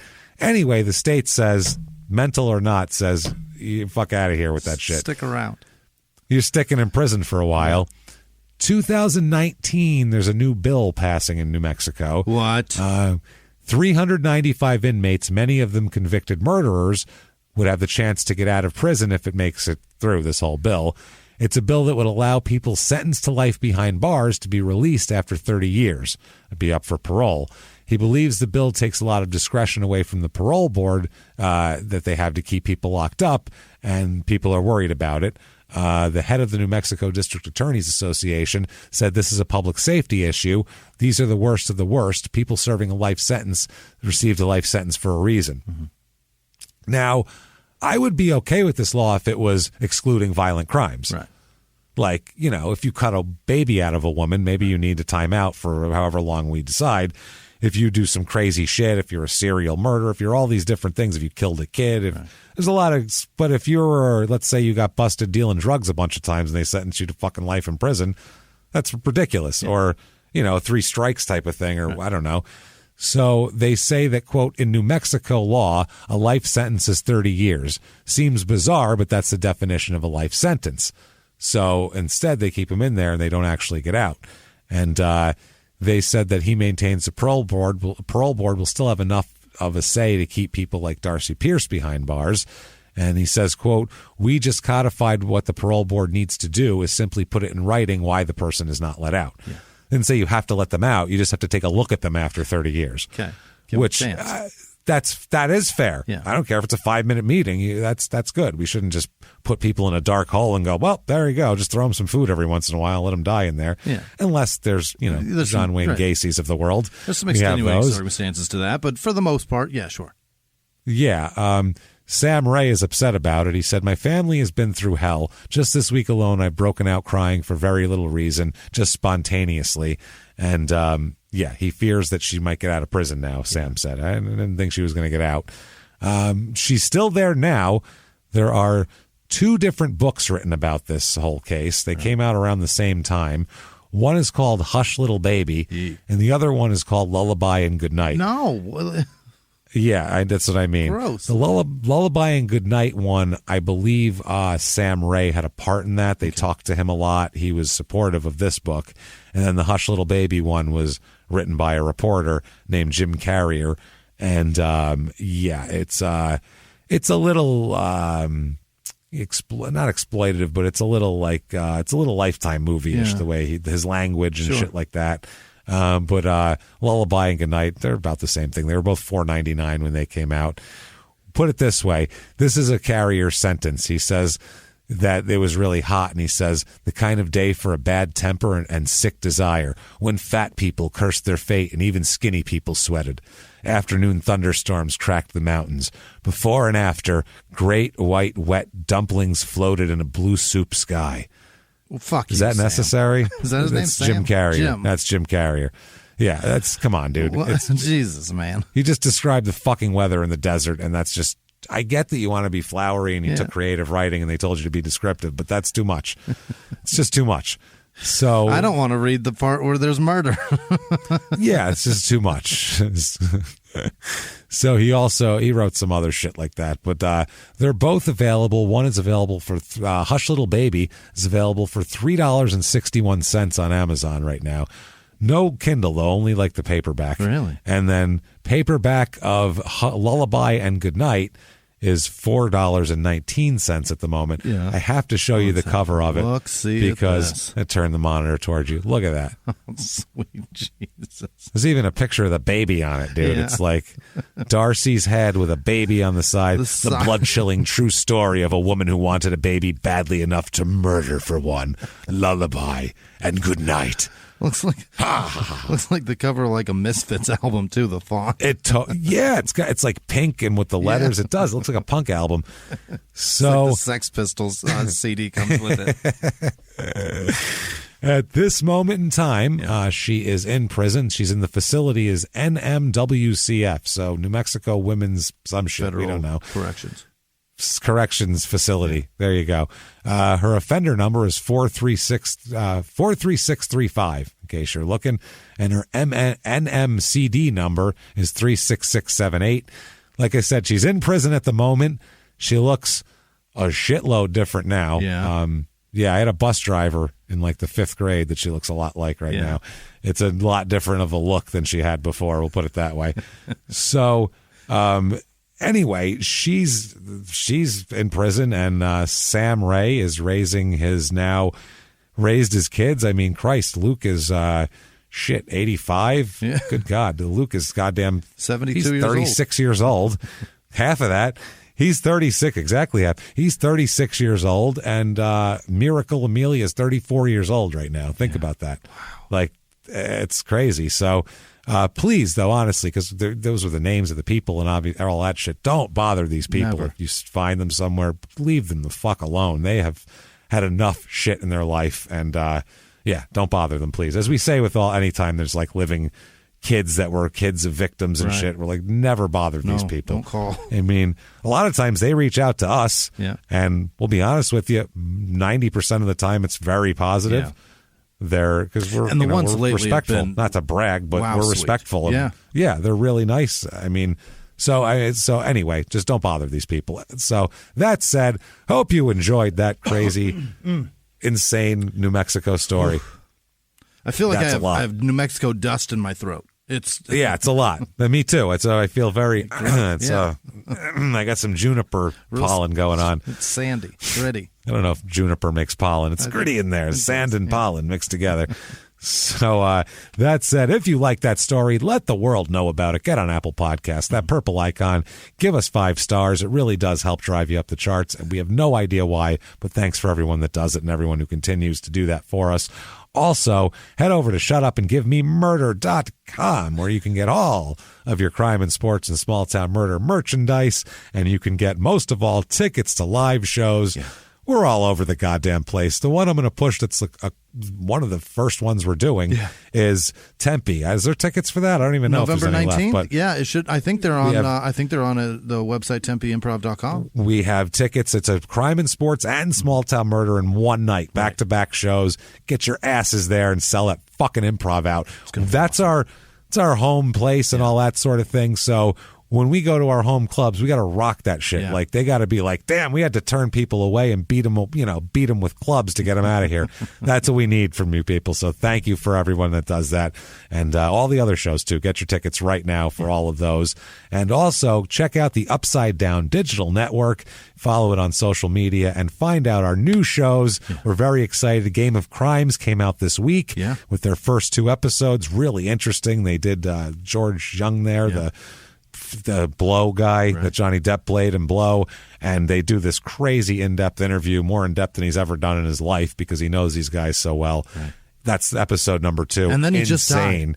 And then he died. Right, it's literally his last interview that he does, and it's a long one. He died like a month later, and he gets into the detail of everything with these guys. I mean, because they know what questions to ask, because they know the story, so they're just it's amazing.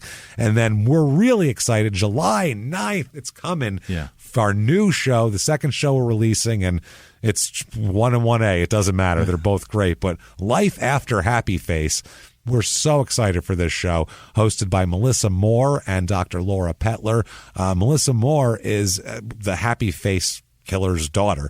So she has a unique insight that honestly you're not going to really find many places, and especially in the world of podcasting. I got to be honest with you guys, she's going to be a big deal. People are going to be coming to her for information on particular crimes that happen later. It's true. She's great. She's great. She really is great, and you want to get. I mean, when she told us about the show, not only did we want it on the network, we just said, "I can't wait to listen to it." Even if we don't end up making this work together as something, we'll be listening to your show because it's really. It's amazing. So July 9th, check that out. Life After Happy Face. That's coming out. We're very excited. Also, patreon.com/crime and sports is where you get all of the good stuff. And we had, the last couple days a few days ago, we put up a couple episodes of really good stuff that you can hear. First of all, for Crime and Sports is a Patreon bonus, and you'll get that as well because you get everything for $5. We have the All Paternity Team to honor Father's Day because that was the week before, and that is athletes who have the most children and take the least amount of responsibility for them for the most part. It's a lot of people fucking up, and it's very funny. And then for the Small Town Murder one, it's one of the funniest things we've ever done. Honestly, I couldn't breathe after we were done with that. It is 1-star motel reviews from towns that we have covered on Small Town Murder. So, like Sarah, Mississippi, and we had a bunch of them. It's crazy. All over the place. New Mexico, Piru, Indiana. We West Virginia, we have ones. Those are good ones too. So check those out. They are hilarious. I mean, it's sounds crazy, but you're going to die laughing. It's so goddamn funny. It's so funny. Check it out. Do that. Patreon.com/crime and sports right now. Anybody over the $5 level gets access to everything. And no matter what, you get a shout out as well. Yeah. Because you're a producer, and goddamn it, we love you. And to show you how much we love you, Jimmy's going to mispronounce your name while trying valiantly to get it correct. And if you just want to be a producer and get a shout out and also earn great karma and our undying affection, you can do that as well over at PayPal using our email address, crimeandsports@gmail.com. And that said, I think it's time, Jimmy. Oh, wait, social media. Follow us on social media as well, at Crime and Sport, or at Small Town, at Murder Small on Twitter, at Small Town Murder on Instagram, at Small Town Pod Facebook. There you go.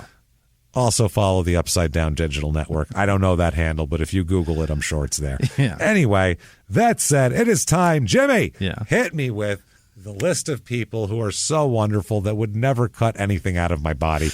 Jimmy, hit me with them right now, please. Let you keep your kid. After that story, I need it. Christ. Executive producers this week are Reagan Shockley. She and her husband are celebrating their 23rd anniversary. Congratulations. Holy shit. And she also lost 120 goddamn pounds. Whoa. She's an entirely different person. Good for you. Congrats, Reagan. Holy shit, getting healthy. Good for you. Congratulations on everything. Your life is working out. Blair and Alan are getting married, celebrating their 0 anniversary. Congrats. Damn, you got a long way to go. Look at those two. It's an uphill climb, folks. And Blair has gotten a shitload of people to listen to the show, including Melanie and Brittany. So thank you, Blair, and congratulations. Thank you. I'll give you congratulations when you make it to 23 years. Till then, buckle up. Also, Polly Egan played bagman to get us Guido Magliozzi. He made 4th place money in the golf tournament, and Polly bet on him and gave us a portion of his winnings. So thanks, Well, we Polly. appreciate that. Thank you. I imagine because he's an Italian guy.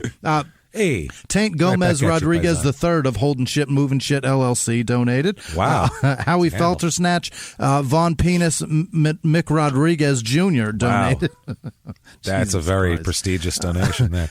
Of course, Jordan Bennett. Thank you, Jordan. Chelsea Tucker and Jordan. Angie Griggs. You guys are unbelievable. Thank you so much. You're the best. Life's blood, man. Truly. Thank you, everybody. Hero leadership stuff. You guys are amazing. Thanks. Jason at cjtacticalsupply.com. He just started a new business in this stuff because he works for a very large tire supplier, and obviously COVID, he realized that things are temporary. So he started his own gig. So good luck, Jason. Good for you. He's an amazing guy. I love that. That's the guy. You met him in Indy. He had a neck injury, and he whispers. Do you remember him? Oh, I do remember that guy. He's fucking rad. He's the coolest guy. And his kid, too. Yeah, that guy was cool as fuck. Yeah. Other producers, obviously. Why obviously? Also, our father, Mulcahy, Grady, and his bride, Aunt Esther, MASH. James. It's a MASH reference. Is it? All right. Father Mulcahy, yeah. All right. And I hate MASH, but yes. Rabbi Shmulovich. I'm going to Google where the fuck that's from. Also, Carl Kirshner, Liz Vasquez, Peyton Meadows, Thomas Smith, Tanya Espinoza, and Sonny Johansson, Marcel Destin, Peter Stone in Cancun. Congrats, Peter. God damn it. Cancun sounds beautiful. Yes. Frank, the South African bird watcher. He said that he calls himself that because you said bird watcher one time on the show, and it came out bird washer. I don't know if we ridiculed you for it, but Frank is now going to do that in the credits. I'm sure. Nothing I say isn't ridiculed, so I'm sure some fucking... You talk for 3 hours, and let me know if you mispronounce a word, and then have fucking 20,000 people tweeted at you. How'd you like that in your fucking life? South Africa's going to rip you for it. Jesus Christ. CJ Buford broke up with his girlfriend, and he's miserable about it. How about that? No, we're sorry. Hang in there, CJ. Hang in there. And I hope she comes back. Emily Saunderson, keep going. This life isn't for the weak. You know that. Wes Rich, Cristobal Ibarra, BS. No name, just BS. Jude Kendall, Nancy Weaver, Tim Faulkner, he said that. Joni Spurgeon, Ashley Vio, Paul and Jamie Lane, Ivan Ventura, Cassandra Colomer, Del McGeechee, Nikki Faust, Katie Clay, Sabrina. Oh boy, what is that? Sagandura. It's never going to happen. I'm sorry, Sabrina. Evan Pacera, Mike Sheehan, Brennan, Riley, Reagan True, Gain with no last name, Jacob Johnson, Laura Stern, Kyle Alexander, Nicole McClintock, Julie McIntyre, Teresa Basota. Oh, boy. Jesse Atkinson's, Joey. Nope, that's Joe. Klavakowski, Andrew with no last name, Chris Kruger, Nick with no last name, Elliot Hampson, N with no last name or first name, just the letter N. This show brought to you by the letter N. Mary Yatalo, Hannah Jasinski, P. Dizzle, Faux Rizzle, Home Slizzle, Allison Matthews, Shannon Bunting, Megan McCarthy, Micah Beam, Tracy Beckhorn? What is that? An R and an M. Moji, Mohi, Cigar Mike. What is it? Tracy B, I said. I think that's what it is. Yeah. Gunru, 6891. Philip Reed from the Brothers Reed Band. Anthony Murray, cool. Zach Vider, Jesus. G Love of the Special Sauce, I imagine. Trevo Mehmet. Joshua Williams, Kelly Walton, Dennis Woima. This week, what the fuck? Susan Fawcett, Jessica Einboden, Austin McLeod, Jason Delavecchia, Pig, Carlo with no last name, Debbie Galloway, Elias Cruz, Frisco with no last name, Joe, what the fuck? Del Gingaro. What? Del Gingaro? I'll let Elias, or whatever the fuck you mispronounced Elias, go, because you had a hard one right after it. So I'll let making fun of you go on that one, and we'll Chrissy Lane, Julie Priestley, Kyle F., Carrie Weathersby, John Zephyr, Megan Mitchell, Jason Klein, Andrew Curley, Raina Gonaturik, Wendy Frederick, Laura with no last name, Natalie Gordon, Sarah Carnahan, Victoria Boom, Carl Kai Hart, Flood, what? Fucking, we don't know.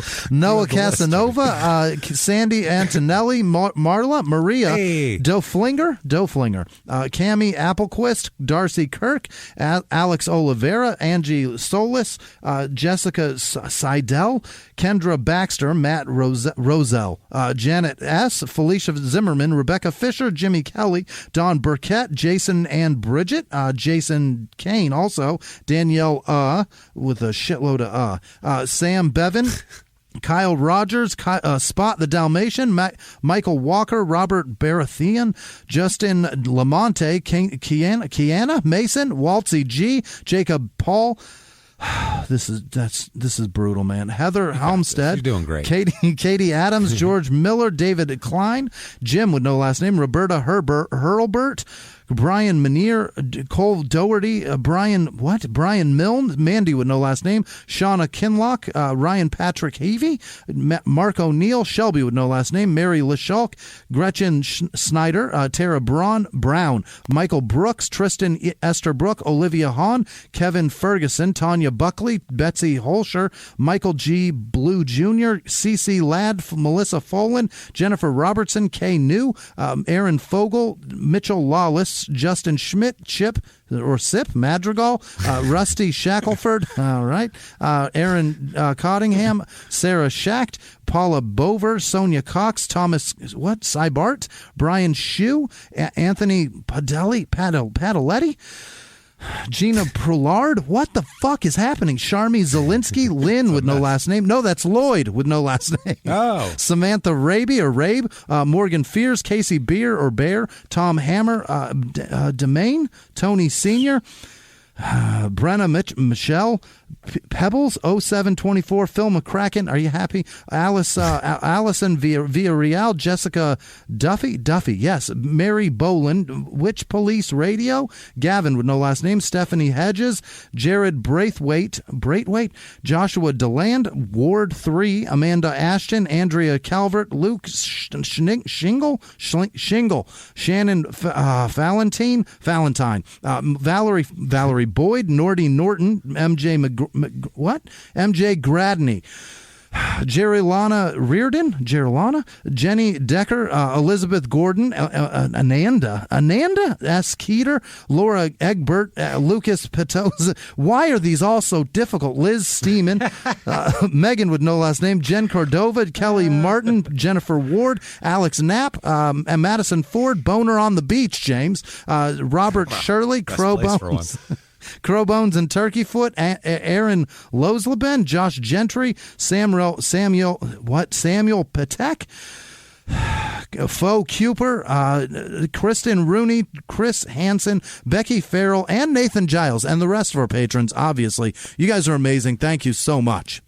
Thank you, everybody. Honestly, we're blown away by it. We appreciate it so much, and just thank you for all that you do for us, and we hope that what we could do is somewhat reciprocal. That's all we're hoping for. We're hoping that you enjoy what we do as much as we enjoy what you do. So thank you very much for that. We're very happy for that. Look at Jesus! My hair is very puffy. You are very tall today. You're a good 4 inches taller.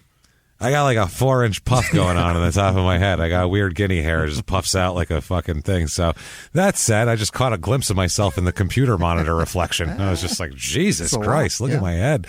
So that said, I'm just excited. What if somebody was so excited they needed to talk to you? How could they get a hold of you, You can find Jimmy? me on the internet at Whisman Sucks on Twitter and Instagram. What about you?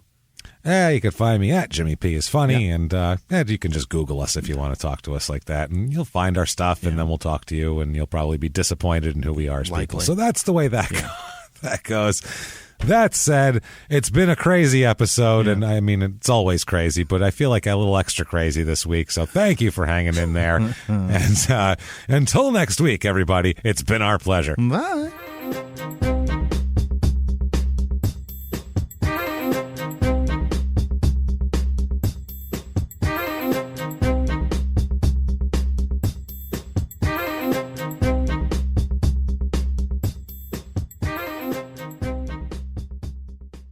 If you like Small Town Murder, you can listen early and ad-free now by joining Wondery Plus in the Wondery app or on Apple Podcasts. Prime members can listen early and ad-free on Amazon Music. Before you go, tell us about yourself by filling out a short survey at Wondery.com/survey. It's Wayfair's President's Day clearance. Right now through February 18th, get up to 70% off everything home with free and easy delivery straight to your door. It's kind of like a present.